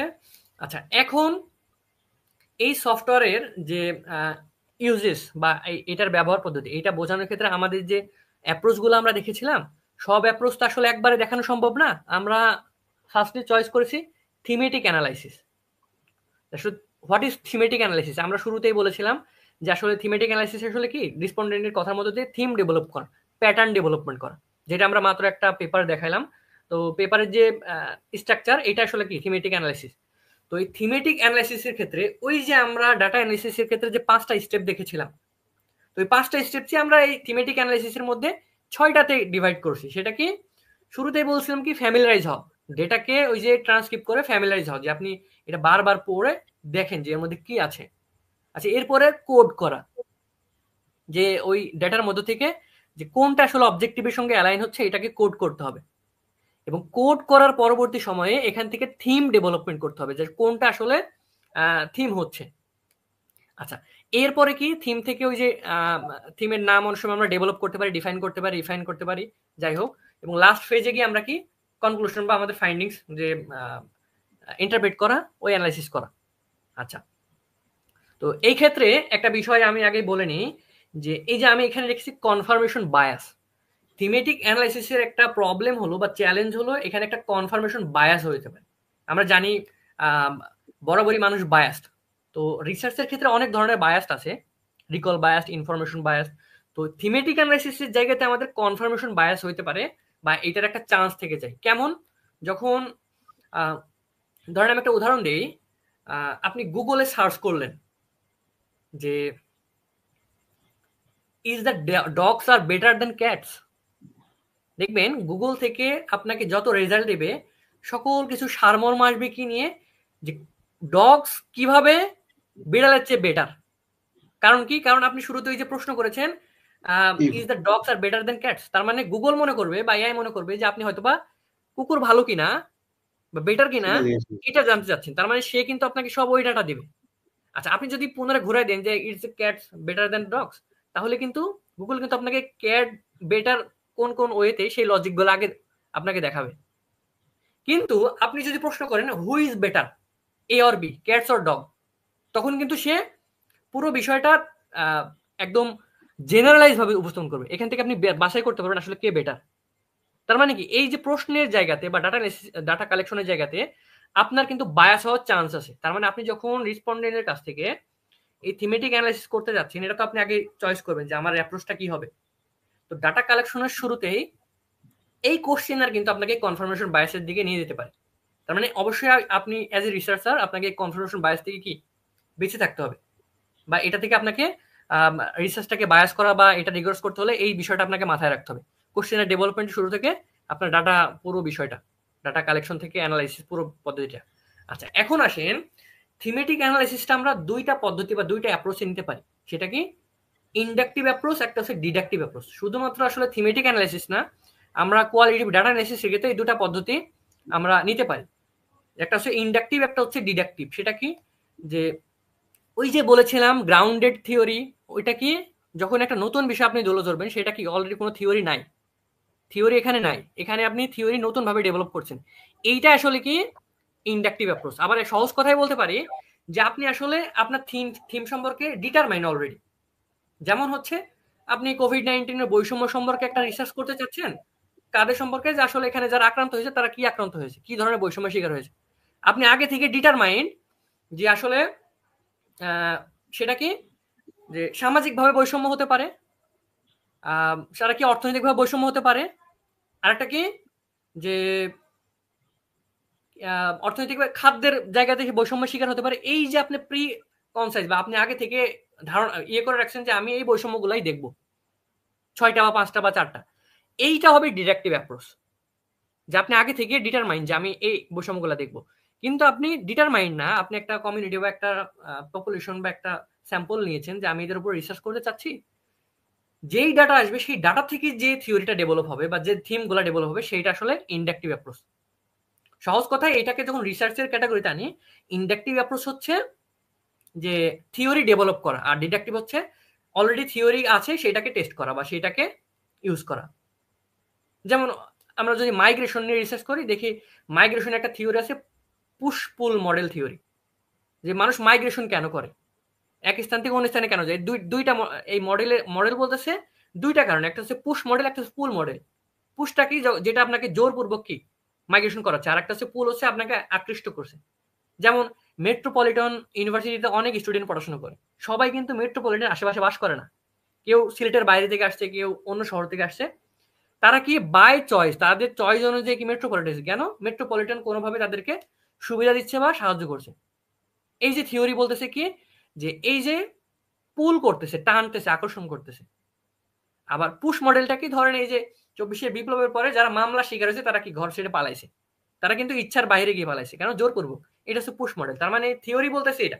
তো আমরা যদি মাইগ্রেশন নিয়ে রিসার্চ করতে যাই, তখন এই থিওরিটা আমরা যদি ফলো করি, তো সেটা কি, সেইটা হচ্ছে ডিডাকটিভ অ্যাপ্রোচ হিসেবে। আমরা ওই যে কারণগুলো ফাইন্ড আউট করতে গেলে ওই যে পুশ পুল মডেলটা ফলো করব। আর এমনিতে যদি আমরা একদম ইন্ডাকটিভ অ্যাপ্রোচ নিয়ে মানে একদম ডেটা থেকে থিওরি ডেভেলপ করতে চাই, সেটাকে ইন্ডাকটিভ অ্যাপ্রোচ হবে। যেমন ওই যে আমরা শুরুতে মাইগ্রেন্ট ওয়ার্কার নিয়ে বলেছিলাম, যখন তারা হচ্ছে নতুন কোনো এক্সপিরিয়েন্স বা নতুন স্ট্র্যাটেজি ডেভেলপ করছে, সেটা আবার গ্রাউন্ডেড থিওরি হয়ে যাবে। ওইটা আসলে ইন্ডাকটিভ অ্যাপ্রোচ। আচ্ছা, এখানে আসলে এই যে এই দুইটার উপর ভিত্তি করে আপনি রিসার্চার হিসাবে আপনার নিজেকে প্রশ্ন করুন যে আপনি কোনটা করতে চান। কোন থিওরি ফলো করে আপনি রিসার্চ করবেন, নাকি একদম একদম শুরু থেকে নিউ থিওরি আপনি ডেভেলপ করতে চান। এটার উপর চয়েস করে আপনি আসলে আপনার অ্যাপ্রোচটা আপনি চয়েস করবেন। আচ্ছা, এখানে থিমেটিক অ্যানালাইসিসের ক্ষেত্রে অনেকগুলা মডেল আমরা দেখে থাকি। এর মধ্যে একটা বিখ্যাত মডেল হচ্ছে ব্রাউন এন্ড ক্লার্ক। উনি একটা মডেল ডেভেলপ করছে থিমেটিক অ্যানালাইসিসের ক্ষেত্রে। আবার আমরা যে পেপারটা একটু আগে দেখালাম, এইটা আবার গ্র্যানহেম এবং লার্নম্যান নামের রিসার্চার আছে, তাদের মডেল অনুযায়ী আপনি কি রিসার্চ করতে পারবেন। এখন আপনি যে কোনো মডেল চয়েস করতে পারবেন, এটা আপনার উপরে, যেটা আপনার কাছে ফ্লেক্সিবল মনে হয়। ঠিক আছে? তো এই থিমেটিক অ্যানালাইসিসের জায়গাতে অবশ্যই একটা রিস্ক থেকে যায় যে ডাটার যে মিসিং ইস্যু, যে ডাটা মিস হইতে পারে, বা এখানে যারা হচ্ছে রিসার্চার তাদের যে অবজারভেশন বায়াস এটাও কিন্তু থেকে যেতে পারে। কারণ আপনি যখন অ্যানালাইসিস করবেন, আপনার থিঙ্কিং দিয়ে আপনি অ্যানালাইসিস করবেন। আবার এই ডাটা যদি অন্য রিসার্চার করে, তার অ্যানালাইসিস আবার অন্যভাবে হতে পারে। তো এই বায়াসনেস বা রিসার্চের জাজমেন্টের যে বিষয়টা, এইটার উপর ডিপেন্ড করে আসলে থিমেটিক অ্যানালাইসিস হয়। তার মানে এরকম না যে আপনাকে পার্টিকুলার এইটাই ফলো করে, মানে আপনি এই কি বলবো ডেটার মধ্য থেকে এইটাই নেবেন এরকম না। আপনার অ্যাজ এ রিসার্চার অবজেক্টিভের সঙ্গে যেইটা রিগোরাস মনে হয় আপনি এইভাবে অ্যানালাইসিস করবেন। তার মানে এটা হচ্ছে রিসার্চের জাজমেন্টের উপর ডিপেন্ড করে। আচ্ছা, ওই যে আমরা যে ৬টা স্টেপের কথা বলেছিলাম, আগে আমরা আসলে এটা সম্পর্কে ব্যাখ্যা করে দিয়েছি যে ডাটা সম্পর্কে ফ্যামিলিয়ারাইজ হতে হবে, কোডিং করতে হবে। কোডিং এর এখানে আমরা একটা উদাহরণ রেখেছি, সেটা হচ্ছে এখানে দেখেন আমরা একটা টেবিলের মধ্যে ডাটা রেখেছি। ইন্টারভিউ কি বলেছে এখানে, আমরা ক্লাইমেট চেঞ্জ নিয়ে একটা রিসার্চ করতেছি, সেখান থেকে ৫০ জন বা ২০ জন একটা ইন্টারভিউ নিয়েছি, এখানে তারা এই কথাটা বলেছে। এখন এইটা আমরা কোড করতেছি কিভাবে দেখেন, শুরুতে বলেছে personally I am not sure. তার মানে আই এম নট শিওরটাকে আমরা কোড করলাম কি দিয়ে, আনসার্টেনিটি, সে জানে না। নয়ন ভাই একটু মাঝখানে ইন্টারফেয়ার করি। এই যে ইন্টারভিউটা, এটার কোয়েশ্চেনটা এবং অবজেক্টিভটা কি ছিল যদি সাথে একটু অ্যালাইন করে দিতেন, বা অবজেক্টিভটা মানে এই ইন্টারভিউটা।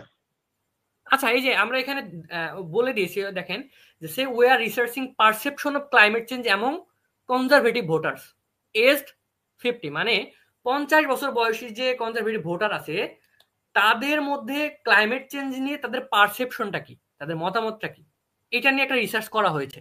তো তারা কি এই যে ডেটাগুলো তারা এখানে দিয়েছে, তাদের কাছ থেকে ইন্টারভিউ, আমরা যে কেআই যে সরি হ্যাঁ আইডিআই যে ইন্টারভিউ বলেছি সেই ইন্টারভিউগুলো নেওয়া হয়েছে।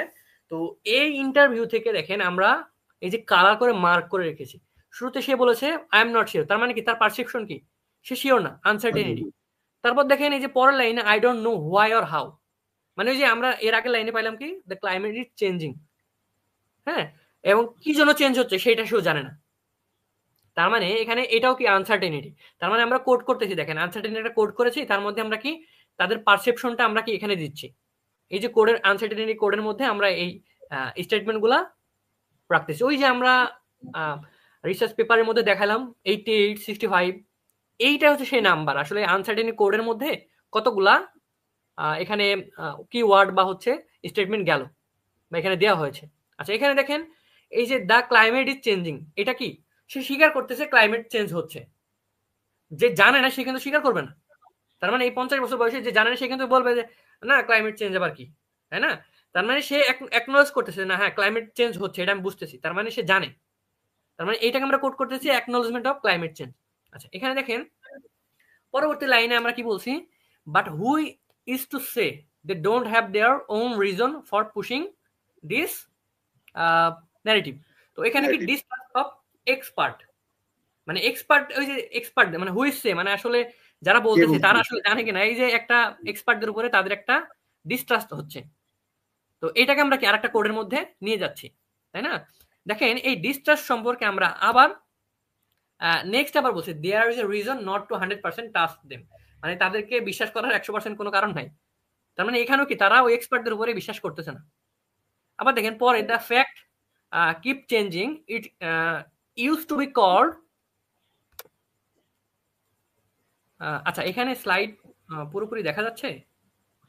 হ্যাঁ, স্লাইডটা একটু কার্ভ হয়ে আসছে। যাই হোক, আমরা টেক্সট এটা চেঞ্জিং টার্মিনোলজি, অর্থাৎ এটা চেঞ্জ হইতেছে আস্তে আস্তে, এটা হ্যাঁ, বোঝা যাচ্ছে। এটি called as the climate change আর কি, সে স্বীকার করতেছে যে কি বলছে চেঞ্জিং টার্মিনোলজি, যে আসলে এই যে টার্মগুলা সেটা, এই যে আমরা কোডগুলা করলাম, তার মানে আমাদের যতগুলা আমরা ইন্টারভিউ বা ডাটা নিব সব ডেটাগুলাকে আমরা কি করব, কোড করব। সব ডাটাগুলোকে আমরা কি করব, কোড করব। ঠিক আছে? আচ্ছা, এখন আসেন কোডিং এর পরে আমরা কি, এই যে বলেছিলাম কোড করার পরে আমরা থিম ডেভেলপ করব। থিমগুলা কেমন হবে খেয়াল করেন, আমরা আগের এখানে রেখেছিলাম code uncertainty, acknowledgement, distrust, changing terminology. এখানে দেখেন এই কোডগুলোকে আমরা এই পাশে রেখেছি, uncertainty, acknowledge, distrust, changing terminology. তার মানে এই পুরো কোডগুলোকে আমরা একটা থিম মনে করলাম যে এই সবগুলো আসলে আনসার্টেনিটির সঙ্গে যাচ্ছে। আমরা যদি জেনারেলাইজ করি এই পুরো বিষয়টা আবার কি আনসার্টেনের মধ্যে যাচ্ছে। আচ্ছা, পরে আবার খেয়াল করেন আমরা এখানে শুধু একটা টেবিল রাখছি, আরো অনেক বিষয় আছে এখানে। কি changing terminology, distrust of scientist, represent toward experts, মানে এইগুলা কি সবগুলো আবার কি এক্সপার্টের যে ডিস্ট্রাস্ট ওই থিমটা আমরা ডেভেলপ করছি। এখানে খেয়াল করেন যে আমরা আচ্ছা এর মধ্যেও কি ডিস্ট্রাস্ট একটুখানি মাঝখানে থামাই, শুধু দর্শক আপনাদের হয়তো বা কোয়েশ্চেন থাকতে পারে যে এই কোডগুলো কোথা থেকে আবার আমরা পেলাম। এই কোডগুলো হচ্ছে মানে ইন্টারভিউ বা আমাদের যে রেসপন্ডেন্ট, তারা তো একজন না, আমাদের রেসপন্ডেন্ট অনেক রেসপন্ডেন্ট থাকে, তারা তো বিভিন্ন রেসপন্স করে, তখন সেই রেসপন্স থেকে আস্তে আস্তে খুঁজে খুঁজে তারপরে কোডগুলো বের করা এবং সেইগুলো এখানে লিখে আছে। এম আই রাইট ভাই? জি জি জি, এক্স্যাক্টলি। আচ্ছা, এখানে একটা বিষয় দেখেন কনফিউশন তৈরি হতে পারে। খেয়াল করেন আনসার্টেনির মধ্যে আমরা কোড রেখেছি কি ডিস্ট্রাস্ট অফ এক্সপার্ট, আবার সেম জিনিসটাই আবার দেখেন নেক্সট থিমের মধ্যেও আছে। তার মানে আপনার একই কোড কিন্তু দুইটার মধ্যে যেতে পারে। আমি আরো উদাহরণ যদি দিই, ধরেন আপনাকে বলা হলো যে আপনি ফোন চালাতে গিয়ে কি কি সমস্যার সম্মুখীন হন, আপনি এক লাইনে বলে দিলে আমি ফোন চালাতে গিয়ে আসলে আমাদের অনেক টাইম নষ্ট হয়, আমি পড়াশোনায় মনোযোগী না। দেখেন এখানে পড়াশোনায় মনোযোগী না আবার টাইম ওয়েস্ট, দুইটা কিন্তু আলাদা। কি আমরা কোড করতে পারি, কিন্তু দুইটা কিন্তু দুই জিনিস। একই স্টেটমেন্ট দিয়ে কিন্তু দুই ধরনের কোড এখানে ডেভেলপ হচ্ছে। তার মানে এই কোডটা আবার কি অন্য থিমের মধ্যে যেতে পারে। আমরা যদি থিম ডেভেলপ করি যে আসলে টাইম ওয়েস্ট আমরা কি ক্যাটাগরির মধ্যে দিতে পারি, আর অ্যাডিকশন বা হচ্ছে ওই যে পড়াশোনায় অমনোযোগী এটা আবার কি মনোযোগী দিতে পারি, যে এডুকেশন লস বা এডুকেশন ইম্প্যাক্ট। আবার টাইম লসের আমরা কি বলতে পারি, এটা হচ্ছে সোশ্যাল বা আমাদের পার্সোনাল ইম্প্যাক্ট আমরা বলতে পারি, তাই না? তো আমরা যখন পার্সোনাল ইম্প্যাক্টের থিম ডেভেলপ করব তখন কিন্তু ওই বিষয়টা এখানে চলে আসবে। একই লাইন, পার্সোনাল ইম্প্যাক্টও যাচ্ছে আবার কি এডুকেশন ইম্প্যাক্টও যাচ্ছে। সেম জিনিস এখানে, যে একই কোড কিন্তু দুইটার মধ্যে যেতে পারে স্টেটমেন্ট থেকে। তার মানে আমরা যে কোড ডেভেলপ করেছিলাম কোডগুলা থেকে আমরা কি এই যে থিম ডেভেলপ করবো, আসলে সবগুলা কোড আসলে যদি জেনারেলাইজ করি আসলে আসলে কি মানে আমরা সিনোনিম বলতে পারি। আসলে জেনারেলাইজ যেমন বলি টক মানেও কথা, স্পিক মানেও কথা, আবার কি কি বলবো, হ্যাঁ। তো এই বিষয়টা আমরা যখন জেনারেলাইজ করি এটাকে থিম ডেভেলপমেন্ট বলে আবার। তো বিষয়টা এরকম যে আমরা কোড থেকে থিম ডেভেলপমেন্ট করব। আচ্ছা, তো এখানে একটা বিষয় খেয়াল রাখবেন, এই কোড থেকে থিম ডেভেলপমেন্ট করার পরে এইটাকে আবার রিফাইন করার সুযোগ আছে। আপনার যদি মনে হয় না এই থিমটাকে আপনি খুব বেশি রিগোরাস হচ্ছে না, আপনি চেঞ্জ করলে মনে ভালো হয়, তো আপনি করতে পারেন। অ্যালাইন আপনার স্টাডির সঙ্গে বা অবজেক্টিভে অ্যালাইন করতে হবে। আপনার যদি মনে হয় এটা রিগোরাস, এটা করতে পারবেন। তো আমরা থিম ডেভেলপমেন্ট করে রিফাইন করতে পারি, ঠিক আছে? যেটা আমরা এখানে রেখেছি যে রিভিউং থিমস, মানে আমরা থিম ডেভেলপমেন্ট করার পর এটাকে রিভিউ করব, এবং রিভিউ করার পর যদি আমাদের মনে হয় যে থিমের সঙ্গে কোনো প্রবলেম হচ্ছে, বা আপনার যদি মনে হয় যে দুইটা থিম একদম সিমিলার হয়ে যাচ্ছে কাইন্ড অফ, তাহলে আপনি কি করেন দুইটা থিমকে মার্জ করে দেন, কম্বাইন করে দেন, যা না দুইটা রাখার দরকার না, আমার একটাতে যদি হয়ে যাচ্ছে আমি একটার মধ্যে রাখি। যেমন ওই যে ফুড, আমরা যে সাব থিমের কথাগুলো বলেছিলাম আপনি শুরুতে, ওই যে যে পেপারটা দেখেছিলাম যে আসলে রিডিউস অফ কি ফুড কনজাম্পশন, আবার আমরা পাইলাম কি যে এই যে খাদ্যের একটা ক্রাইসিস, তাই না? তো আপনি শুরুতে ওইটার থিম হিসেবে ডেভেলপ করছিলেন, আপনার মনে হলো না এটাকে আমরা যদি ফুড ইনসিকিউরিটি করে ফেলি তাহলে দুইটা থিমে কি মার্জ করা যায়।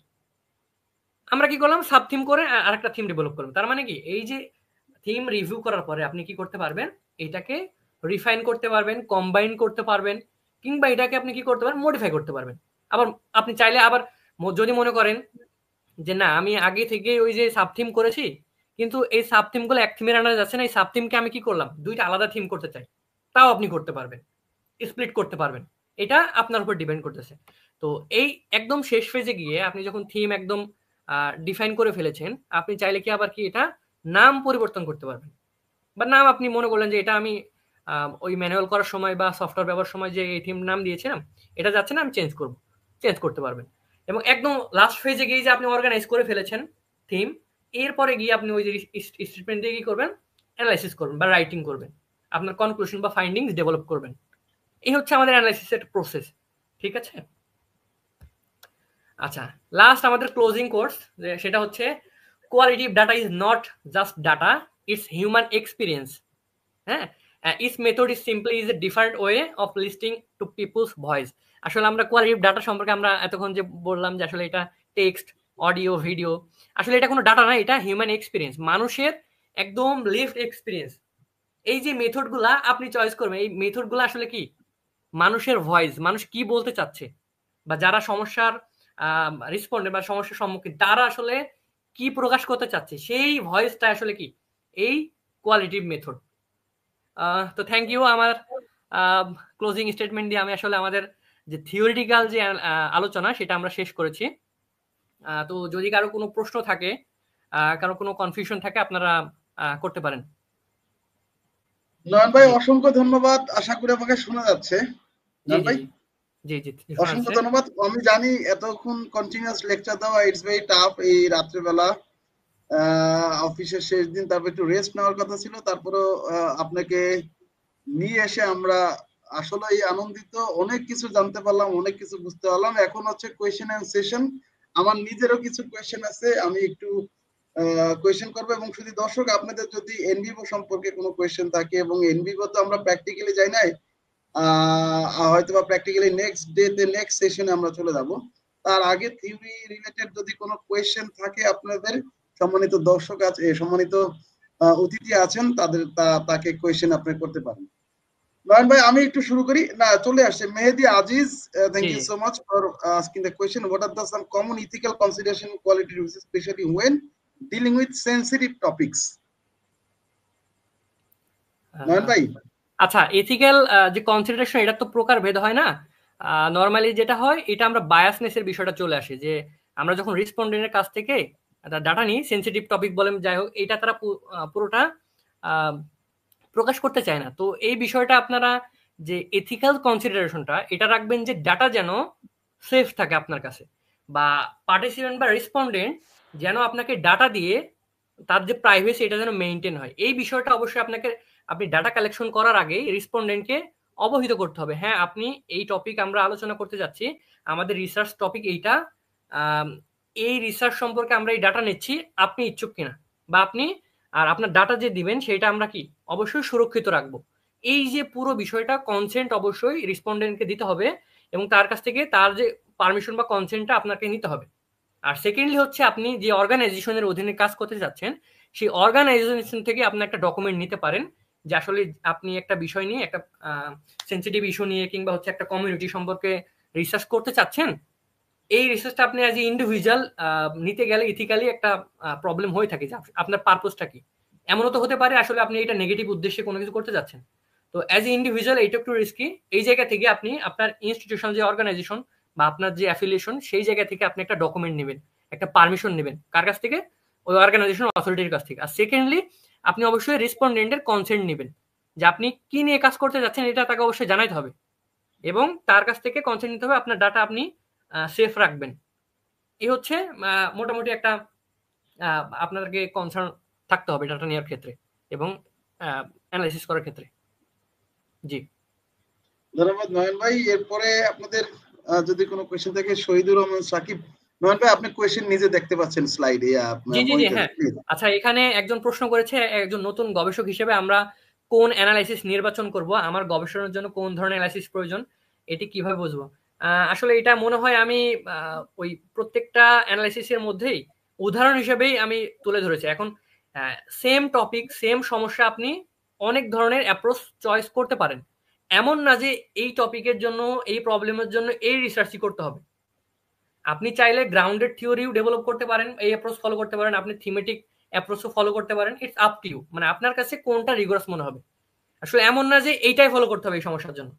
আর এটা আমি আসলে ওই সময় আসলে বলেছি, আপনি যদি পুনরায় ভিডিওটা দেখেন আশা করি ক্লিয়ার হয়ে যাবেন, এবং একদম শেষের দিকে আসলে আমি একটা ছোট ছক রেখেছি আসলে কোনটার ক্ষেত্রে কোনটা ফলো করবেন। আচ্ছা, এখানে আরেকটা প্রশ্ন এসেছে, কেস অ্যানালাইসিস বা পার্সোনাল অর্গানাইজেশনের ক্ষেত্রে কোন কোন ধাপগুলা ফলো করতে হবে। আসলে ধাপের ক্ষেত্রে এখানে ধাপ বলতে কি, ডাটা অ্যানালাইসিসের তো ওই যে স্টেপ 5টা আমি তো দেখাইছিলাম, যে আসলে ডাটা আপনি কালেক্ট করবেন, এটা ফ্যামিলারাইজ করবেন, কোড করবেন। আহ, আর কেসের ক্ষেত্রে আসলে থিম আপনি চাইলে ডেভেলপ করতে পারেন, নাও পারেন। ডিরেক্টলি আপনি অ্যানালাইসিস করবেন, যে আসলে কি আপনার অবজেক্টিভ, কি আপনি কি দেখাচ্ছেন, এই অবজেক্টিভের বেস করে আপনি ওই কেস অ্যানালাইসিস করবেন আর কি। জি। What are the way to ensure my thematic analysis data? Trustworthiness. আচ্ছা, আমি এই প্রশ্নটা ক্লিয়ারলি বুঝি না আসলে। What are the way to ensure my thematic analysis, আপনি কি জানতে চাচ্ছেন একটু ক্লিয়ারলি যদি বলেন। আমার ধারণা, নয়ন ভাই কোয়েশ্চেনটা যেটা আসছে সেটা আমার ধারণা হচ্ছে আমার একটু এটা নিয়ে আছে, সেটা হচ্ছে যে আমরা ধরেন কোয়ালিটিভ রিসার্চ যখন করি, তখন সেই রিসার্চের ক্ষেত্রে আমরা হচ্ছে আমাদের যদি কোয়েশ্চেনিয়ার ডেভেলপ করি, সেখানে আমরা কোয়েশ্চেনিয়ার নিয়ে প্রথমে প্রি টেস্ট পাইলট টেস্ট করি, এবং পাইলট জি। টেস্ট করার পরে যখন দেখি যে ক্রনবার্গ আলফা আমাদের, আমরা ধারণা করি যে 0.789 বা 0.7 এর উপরে যখন যাই, তখন আমরা ওই ডাটাটা ভ্যালিড মনে করি, বা জি, ওই জি। ডেটাটা আমাদের রিসার্চের হ্যাঁ, জন্য হ্যাঁ। বেশি গ্রহণযোগ্য। তো সেই ক্ষেত্রে এই যে কোয়ালিটিভ যে ডেটাগুলো আছে, সেই ডেটার জন্য যে ইন্টারভিউটা আমরা পাবো, ধরি ইন্টারভিউটা আমরা অডিও না নিয়ে, ভিডিও না নিয়ে, আমরা শুধু হচ্ছে লিখার মাধ্যমে, মানে আমরা ট্রান্সক্রাইব মানে জি, লিখে ভেরি নিয়ে গুড। আসলাম। হ্যাঁ, সেই ক্ষেত্রে এরকম একটা সিচুয়েশন আসলো, ধরেন আপনাকে জিজ্ঞাসা করা হলো যে যে তোমার উইকনেস কি, তখন আপনি বললেন যে আমার উইকনেস এরকম যে আমি খুব পারফেকশন খুঁজি কাজের ক্ষেত্রে, যার কারণে সময় অনেক বেশি লাগে। এখন দেখেন, এটা কিন্তু আমার স্ট্রেংথ, আমার উইকনেসও কিন্তু ভাই। হ্যাঁ, কোনো জি। ক্ষেত্রে আমার একটা স্ট্রেংথ, কোনো ক্ষেত্রে উইকনেস। তো এখন এই ক্ষেত্রে কোন থিমটা আমি ব্যবহার করতে পারি, এবং এইটার ক্ষেত্রে এই ডেটা বা এই ইন্টারভিউর ক্ষেত্রে আমরা বায়াসনেস এর মধ্যে পড়ে যাইতে পারি কিনা, বা সেই ক্ষেত্রে এই ইন্টারভিউর ক্ষেত্রে ট্রাস্টওয়ার্দিনেস এর কোনো ইস্যু থাকবে কিনা রিসার্চের জন্য। আচ্ছা, ওই যে আমি কিন্তু বলেছিলাম রিসার্চের ২ টা মেথড, একটা হচ্ছে ইন্ডাকটিভ, একটা হচ্ছে ডিডাকটিভ। তো দেখেন, ইন্ডাকটিভে বলেছি কি যে থিওরি আপনি নিজে ডেভেলপ করবেন, এবং ডিডাকটিভে কি অলরেডি থিওরি আছে। এখন আপনি যে টপিকে কাজ করতে যাচ্ছেন সেটা যদি অলরেডি কি এখানে প্রুভেন হয়ে থাকে, এই সম্পর্কে থিওরি ডেভেলপ হয়ে থাকে, ওই যে আমি বলেছিলাম মাইগ্রেশন সম্পর্কে একটা পুশ পুল মডেল থিওরি অলরেডি আছে। তার মানে আপনি যদি আপনার মাইগ্রেশন নিয়ে কোনো টপিক থাকে বা কাজ থাকে করতে চাচ্ছেন, ধরেন আপনি চাচ্ছেন যে বাংলাদেশের স্টুডেন্ট বা মেজরিটি পাবলিক ইউনিভার্সিটি বা প্রাইভেট ইউনিভার্সিটি স্টুডেন্ট কেন বাইরে পড়াশোনার জন্য চলে যেতে চাচ্ছে, বা কেন তারা ওখানে সেটেল হচ্ছে, এই যে মাইগ্রেশনের কারণটা কি, এইটাকে আপনি কি ওই থিওরির উপরে বেস করে কি করতে পারেন, ফলো করে থিমেটিক অ্যানালাইসিস বা যে কোনো অ্যানালাইসিস আপনি করতে পারেন। সেক্ষেত্রে কি এটা রিগোরাস হবে। তার মানে আমরা যে পাইলট স্টেজের কথা বললাম, এটা আমরা কি, যদি আপনি চান যে আসলে আমরা কিভাবে এটা ইনশিওর করতে পারি, আপনি যদি একদম নতুন হয়ে থাকেন বা আপনি বুঝতেছেন না যে আসলে অবজেক্টিভের সঙ্গে আপনি ডিরেক্টলি কিভাবে একটা থিওরি ডেভেলপ করবেন, সেই জায়গা থেকে আমি সাজেস্ট করব আপনি কি করেন, কোনো থিওরিটা ফলো করেন, এই মডেল ফলো করেন, মডেল ফলো করে আপনি এই মেথডটা চয়েস করেন। আর যদি এক্সপিরিয়েন্স হয়ে আপনি চাইলে ইন্ডাকটিভ মেথডে যেতে পারেন, আপনি থিওরি ডেভেলপ করতে পারেন। সেক্ষেত্রে এই কোয়ালিটেটিভের সুবিধাটা হচ্ছে, অ্যাডভান্টেজটা হচ্ছে এরকম যে কোয়ান্টে যেরকম হচ্ছে একদম পাইলট স্টাডি করে টু দ্য পয়েন্ট প্রুভেন্ট আপনাকে কি একটা পার্সেন্টেজ শো করতে হবে, কোয়ালিটিভের জায়গা আমি বলেছিলাম কি এখানে কিন্তু হাউ এবং হোয়াই, আপনি যে অবজেক্টিভ যে গ্যাপটা ফাইন্ড করেছেন, যেটা আপনি দেখাবেন, এই গ্যাপটা আপনি হোয়াই এবং হাউ দিয়ে তুলে ধরবেন। কিভাবে, আপনার রেসপন্ডেন্ট কারা, পপুলেশন স্যাম্পল সাইজ কারা, তারা যা বলছে এটা আপনি তুলে ধরেন। তো এই বিষয়টা আপনি ফলো করলে হবে। আসলে এখানে পার্টিকুলার মানদণ্ড তো অনেক রকম হয়ে থাকে। তো এটা সব সম্পূর্ণ আসলে রিসার্চের উপরে ডিপেন্ড করে। আচ্ছা। থ্যাংক ইউ সো মাচ মোহন ভাই। আরো কোয়েশ্চেন আসছে, একটা চলে আসছে। জি। এখানে একটা বিষয় হচ্ছে অ্যাকর্ডিং টু ব্রাউন আর Clarke what are the steps of thematic analysis. আচ্ছা, আমি ওই যে স্লাইডে যে বিষয়টা এখানে দেখাইছিলাম, এখানে কিন্তু ওই ৬টা ধাপ, ৬টা ধাপে আসলে ব্রাউন অ্যান্ড ক্লার্কের। এখানে যে বিষয়টা হচ্ছে এখানে খুব বেশি তফাৎ হয় না। যে ব্রাউন আর ক্লার্ক, ওই যে লার্নমান অ্যান্ড গ্রেনহেমের যে মেথডগুলো, এগুলো খুব বেশি হয় না। আপনি জাস্ট কোন মেথডটা চয়েস করছেন এর রেফারেন্সটা দিয়ে দিলে হবে। এখন এমন না যে এইটাই করতে হবে আপনাকে। আপনি যদি গুগলে সার্চ করেন যে what are the steps of Braun and Clarke for the thematic analysis or the qualitative data analysis, আপনি কিন্তু ওই ৬টা স্টেপ বা ৫টা স্টেপ পুরোটাই পেয়ে যাবেন। কোয়ালিটি ডেটা অ্যানালাইসিস দিয়ে সার্চ দিলেই পাওয়া যায় এই হ্যাঁ, ছয়টা ভাই, পাওয়া যায়। মানে এটা ওয়ার্ল্ডে ওয়ার্ল্ডে খুব রিনাউন্ড, তো হ্যাঁ, রিনাউন্ড। দুইজন আসলে আমরা এই দেখবে। মোটা দাগে ব্রাউন এর ক্লার্ক এবং হচ্ছে ওই যে গ্রাইনে এবং ল্যান্ডমার্ক, এই দুটাই ফলো করা হয় আরকি। যখন আমরা এনভিভো ফলো করি বা কোয়ালিটিভ থিমেটিক অ্যানালাইসিস করি। তো আসলে এটা আহামরি কিছু না। আপনি গুগল সার্চ করলে পাবেন, এবং হচ্ছে আমাদের যে স্লাইড শেষে এই বিষয়টা আরকি দেওয়া। আচ্ছা, এখানে একটা প্রশ্ন আসছে, thematic analysis what are the advantage and limitation. ওই যে লিমিটেশনের কথা আমি বলেছিলাম, বায়াসনেসের সুযোগ থাকে। আপনি আপনি যে অ্যাপ্রোচটা নিচ্ছেন, প্রত্যেকটা অ্যাপ্রোচের ভিন্ন ভিন্ন ধরনের বায়াস। যেমন আমি থিমেটিকের ক্ষেত্রে বলছি কনফার্মেশন বায়াস। আবার এখানে একটা বিষয় আছে যে রিকল বায়াস। ধরেন আপনি এক ধরনের রিসার্চ করতে যাচ্ছেন যে শিশু যারা ছোটবেলায় ক্যান্সারে আক্রান্ত ছিল, পরবর্তীতে তাদের এক্সপিরিয়েন্সটা কি। এক্ষেত্রে যদি আপনি ডাটা নিতে যান, কার কাছ থেকে নেবে? শিশুরা তো বলতে পারবে না। তাহলে আপনাকে নিতে হবে কি, শিশুদের যারা গার্জিয়ান, বাবা অথবা মা, এখন তাদেরকে আপনি কি করবেন, বলবেন যে আপনি কিভাবে এটা ওভারকাম করলেন, এই চ্যালেঞ্জটা কিভাবে ফেস করলেন। এখন যার সন্তান আসলে ক্যান্সারে আসলে আক্রান্ত ছিল বা কোনো একটা সমস্যায় আক্রান্ত ছিল, অটিজম বলেন বা যেগুলো, সে কিন্তু এটা রিকল করবে যে আসলে সে এই চ্যালেঞ্জের মধ্যে দিয়ে গেছে। এখন আপনি একটা পপুলেশন নিয়েছেন চাইল্ড, এখন সব চাইল্ড কিন্তু এই সমস্যায় আক্রান্ত নাও হতে পারে। এখন যেই সন্তানটা আক্রান্ত থাকবে না, তার বাবা মা কিন্তু এই বিষয়টা পুরোটা তুলবে না। এখানে একটা রিকল বায়াস হবে। রিকল বায়াস কি, ও গার্জেনটা হচ্ছে তার যেহেতু সন্তান এত সিরিয়াসনেস ছিল, তার মধ্যে এই সিরিয়াসনেস কাজ করবে না, সে এই বিষয়টা পুরোপুরি তুলে ধরবে না। তো এইটা এই প্রত্যেকটা অ্যানালাইসিস বা প্রত্যেকটা অ্যাপ্রোচের মধ্যে বায়াসনেসের সুযোগ থাকে। তো এইটা আছে লিমিটেশন। আর অ্যাডভান্টেজটা হচ্ছে প্রত্যেকটা অ্যাপ্রোচে ভিন্ন ভিন্ন ভিন্ন অ্যাপ্রোচ অ্যাডভান্টেজ আছে। যেমন আমি শুরুতেই বলেছিলাম যে থিমেটিক অ্যানালাইসিসের অ্যাডভান্টেজটা হচ্ছে এটা খুব ফ্লেক্সিবল। রিসার্চার তার ওই যে নিজের চয়েস বাই চয়েস আপনি আগে থেকে থিম ডেভেলপ করতে পারেন, কিংবা থিওরি ফলো করে আপনি করতে পারেন। আবার সেম জিনিসটা আমি যদি কন্টেন্ট অ্যানালাইসিস করতে চাই, এটা কিন্তু অনেক সময় সাপেক্ষ, এটা কিন্তু একটা চ্যালেঞ্জিং। তার মানে কি, প্রত্যেকটারই ভিন্ন ভিন্ন ধরনের অ্যাডভান্টেজ, ভিন্ন ধরনের লিমিটেশন আছে। তো এটা মোটা দাগে আসলে আলোচনা করতে গেলে অনেক বড় হয়ে যাবে। শুধু এই বায়াস নিয়ে আলোচনা করলে আসলে ১ ঘন্টা ১.৫ ঘন্টা লেগে যাবে। তো আরো আমরা বেশি সময়। অনেক বেশি সময় লাগবে। তো যেহেতু সংক্ষেপ, আমরা খুব সংক্ষেপে আমি আর আপনি চাইলে ওই অ্যাডভান্টেজ এবং লিমিটেশন নিয়ে গুগল সার্চ করলে পুরো বিষয়টা চলে আসবে। আচ্ছা, এখানে ডাটা অ্যানালাইসিস করার সময় সিদ্ধান্ত পুরোপুরি সঠিক রাখার জন্য সরি, কই গেল এটা? একটু ব্যাক করেন। ডেটা অ্যানালাইসিস করার জন্য হ্যাঁ, আচ্ছা, সিদ্ধান্ত পুরোপুরি সঠিক রাখার জন্য কোন কোন বিষয়গুলা মাথায় রাখতে হবে।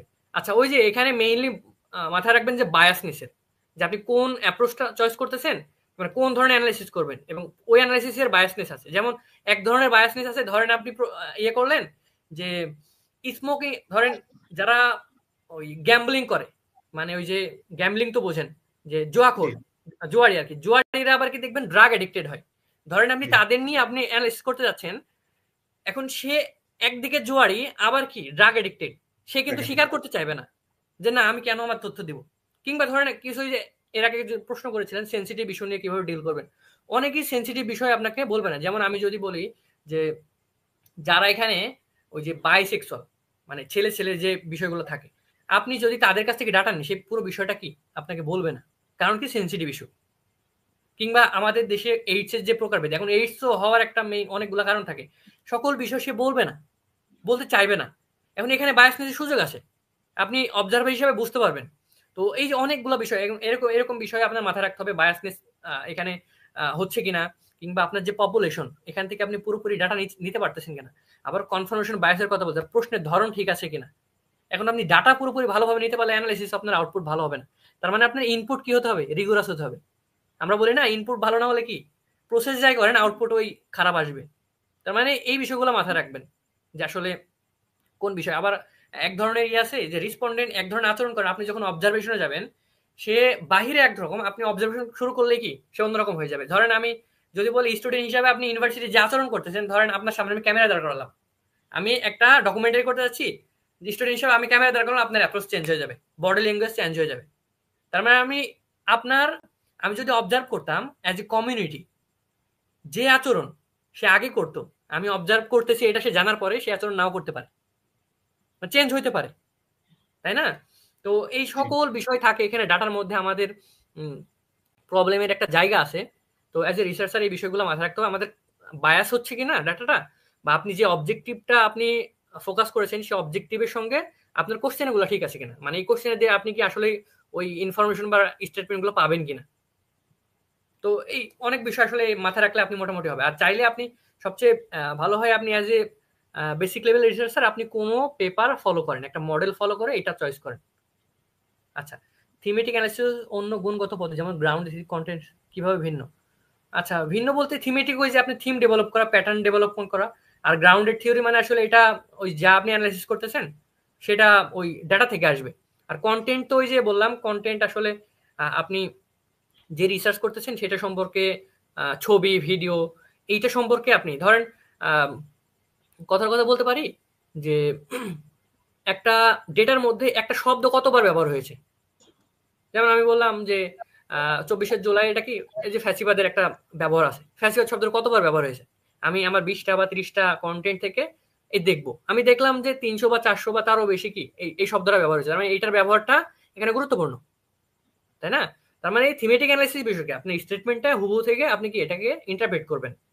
আর এই যে কন্টেন্ট এবং গ্রাউন্ডেড থিওরি যেটা বললাম, গ্রাউন্ডেড আসলে কোনো থিম থাকবে না আলাদা আগে থেকে, প্রি কনসেপ্ট প্রি ডিটারমাইন্ড, এটা আসলে আপনি কি ডাটা থেকে গ্রাউন্ড লেভেলে একটা থিওরি নতুন ভাবে তৈরি হবে, নতুন সমস্যার নতুন সমাধান, যেটা আমরা সহজভাবে বলি আর কি। আর কন্টেন্ট তো আমি বললাম যে আসলে কন্টেন্ট অ্যানালাইসিস করা। শুধু দর্শক, আমরা তো আসলে কোয়েশ্চেনের শেষ নেই, কোয়েশ্চেন তো আসবেই, কোয়েশ্চেন থাকবেই। আর নয়ন ভাই, আমরা আজকের মতো কোয়েশ্চেন না নিয়ে আমরা ইনশাল্লাহ আশা রাখি আপনাকে আমরা নেক্সট একটা সেশনে পাবো। জি, যেহেতু যেহেতু শুধু দর্শক, আপনাদেরকে অসংখ্য ধন্যবাদ, আপনাদের জিজ্ঞাসা মন অনেক জানতে চাচ্ছে আমি জানি। আমরা এই আলোচনা কন্টিনিউ হ্যাঁ, করতে চাইলে সারা রাত সারা দিনও করা যাবে, এবং মানে প্রত্যেকটা টিমের উপরে, প্রত্যেকটা অ্যানালাইসিসের উপর এক একটা বই আছে, হ্যাঁ, এরকম হ্যাঁ, একটা হ্যাঁ, অবস্থা, এক একটা কোর্স আছে। ওই আছে, তো কোর্স আছে। যেহেতু আমরা, হ্যাঁ, আমরা যেহেতু ভেরি ইনিশিয়াল স্টেজে, মোটামুটি ইনিশিয়াল স্টেজে না, আমরা কোয়ালিটেটিভ রিসার্চের মানে বেসিকটা আমাদের এখন মোটামুটি আল্লাহর রহমতে আজকে নয়ন ভাই লেকচারের পরে বেশ ক্লিয়ার। এবং এইটুকু আজকে আমরা যতটুকু নলেজ আহরণ করতে পারলাম সম্মানিত গেস্টের কাছ থেকে, আমরা ততটুকু আগামী সপ্তাহ পর্যন্ত আমরা নিজেরা এই নিয়ে আলোচনা করব, নিজেদের মধ্যে রাখবো, এবং এই জ্ঞান কিভাবে আরো পরিধি বাড়ানো যায় সেই চেষ্টা করব। তারপরে থেকে প্র্যাকটিক্যাল একটা ক্লাস আপনার কাছ থেকে আমরা আশা করতেছি লাইভে। নয়ন ভাই, জি, এটা কি সম্ভব? কবে নাগাদ সম্ভব? আমরা আহ, ইনশাল্লাহ। ইনশাল্লাহ আমি জানাবো আপনাকে অবশ্যই, আমরা তো কমিউনিকেশন থাকবো, তো আমি জানাবো আমার সুবিধা অনুযায়ী আসলে কোন দিন, কারণ আসলে সব মিলাই সবাই তো ব্যস্ততা যায় আর কি, সময় বের করা আর কি আসলে একটু টাফ হয়ে যায়। কারণ আপনারা যেহেতু একদম ফিক্সড টাইম 10টার সময় এবং বৃহস্পতিবারই, এখন এটা একটু ফিক্স করা একটু কঠিন হয়ে যায়, তারপরে আমরা পরবর্তীতে এটা ফার্দার ডিসকাশন করে আমরা একটা সময় নির্ধারণ করতে পারি। নয়ন ভাই, মেট্রোপলিটন ইউনিভার্সিটি তথা গোটা সিলেট থেকে, সিলেটের সকল জনতার পক্ষ থেকে আপনাকে স্বাগতম জানালাম, ধন্যবাদ জানাচ্ছি। এবং থ্যাংক ইউ। MURS অর্থাৎ আমাদের রিসার্চ সোসাইটি থেকে আপনার প্রতি আমরা কৃতজ্ঞ। নয়ন ভাই, আমাদের যারা নতুন রিসার্চার, আমাদের ইউনিভার্সিটি, শুধু ইউনিভার্সিটি না, বাংলাদেশের সকল স্টুডেন্ট, তাদের প্রতি যদি কোনো মেসেজ থাকে তাহলে একটু দেন। আর আপনার প্রতি আমরা আসলেই আসলেই ঋণী। আচ্ছা, আমি লাস্ট একটা কোড ব্যবহার করব, সেটা হচ্ছে রিসার্চ, ওই যে আমরা শুরুতেই বলেছিলাম যে রিসার্চ পুনরায় সার্চ করা, তাই না? তো সহজ কথায় আমরা ওই যে 9-10 ব্যাকরণে পড়তাম না, যে আসলে গবেষণার সন্ধি বিচ্ছেদ কি, গো যোগ এসো না, হ্যাঁ, গো মানে কি গরু, আর এসো না মানে খোঁজা। এখন আমরা কি রিসার্চ করতে গিয়ে গরু খুঁজবো? বিষয়টা এরকম, আপনি রিসার্চ যখন করবেন, এই যে গরু খুঁজলে হবে না, মানে রিসার্চ মানে এরকম না যে আপনি মানে নিজের মতো করে করে দিচ্ছেন, এইটাকে রিগোরাস করতে হলে গরু খুঁজতে হবে না। আমরা যদি একদম পিওর টার্মে গো এবং এসোনা দেখি, গো মানে হচ্ছে কি জ্ঞান বা আলো, এসোনা মানে খোঁজা, তার মানে আলো খুঁজতে হবে আপনাকে, আলো খুঁজতে হবে। তো সহজ কথায় রিসার্চ হচ্ছে গুরুমুখী বিদ্যা, সেটা হচ্ছে আপনি নিজে যদি রিসার্চ শিখতে চান, এটা আপনার জন্য একটু ডিফিকাল্ট হয়ে যায়। সবচেয়ে ভালো, যেহেতু সবাই স্টুডেন্ট এবং প্রাইমারি এবং বেসিক লেভেলে, আপনি একটা মেন্টর ফিক্সড করেন, হতে পারে আপনার ফ্যাকাল্টি মেম্বার, হতে পারে আপনার সিনিয়র বড় ভাই, হতে পারে আপনার ইউনিভার্সিটির বাইরে যে কেউ হতে পারে, যে যে আপনাকে বুঝবে, যে আপনার ভাষা বুঝবে। তার মানে সহজ কথাই হচ্ছে রিসার্চ হচ্ছে গুরুমুখী বিদ্যা, আপনার গুরু যেমন হবে আপনার রিসার্চ তেমন হবে। তো এটা এটা বরাবরই আমি এটা আমাদের টিম থেকে শিখছি। তো এটা সম্ভবত আমাদের টিমের, আপনি সালমান সোহেল স্যারকে জেনে থাকবেন, উনি উনি এটা বরাবরই বলে যায়, ওনার কাছ থেকে আমার আর কি শেখা, যে আসলে রিসার্চটা গুরুমুখী বিদ্যা। তো গুরু নির্ধারণ করেন অ্যাজ এ প্রাইমারি বা বেসিক লেভেল রিসার্চার, আপনি গুরু ঠিক করেন, মেন্টর ঠিক করেন, তাহলে আপনার সব ক্লিয়ার থাকবে। তো ধন্যবাদ সবাইকে, অনেক সময় আজকে নিয়ে ফেলেছি। তো না, না, না, আমরা জি, কৃতজ্ঞ আপনার কাছে। আর জি, জি, সালমান ভাই বলতে কি, আমাদের সালমান ভাই ওই যে জি, জি, ডেভেলপমেন্ট স্টাডিজ সালমান ভাই। জি, জি, জি, জি, জি, জি, ও আচ্ছা, আচ্ছা, আচ্ছা, সালমান ভাইয়ের কথা বলেন। সালমান ভাইয়ের সাথে আমার কথা হয়। আমার বড় ভাই ডক্টর মিজান, রেগুলার তারা রিসার্চ কোলাবোরেটর। জি, জি, আমরা আসলে একই টিমে কাজ করি আর কি। আলহামদুলিল্লাহ, আপনাকে পেয়ে আমরা আসলে ধন্য। আর আমার যারা স্টুডেন্ট এবং মেট্রোপলিটন ইউনিভার্সিটির যে স্টুডেন্ট আছেন, তারা যদি নয়ন ভাইয়ের রিসার্চ ইন্টারেস্ট যা যা আছেন, সেই রিসার্চের প্রতি আপনারা যদি কোনো আকর্ষিত হন, ডেফিনেটলি নয়ন ভাইয়ের সাথে যোগাযোগ করবেন। এবং আমরা ইনশাল্লাহ নেক্সট প্র্যাকটিক্যাল সেশনের জন্য তাকায় থাকবো। নয়ন ভাই, তাহলে আজকের মতো শুধু দর্শক সবার কাছ থেকে আমরা বিদায় নিচ্ছি এবং পরবর্তী প্রোগ্রাম সাথে থাকার জন্য আহ্বান জানিয়ে আজকের মতো এখানে শেষ করছি। ধন্যবাদ। নয়ন ভাই ভালো থাকবেন। ধন্যবাদ। আসসালামু আলাইকুম। আসসালামু আলাইকুম। জাযাকাল্লাহ ভাই।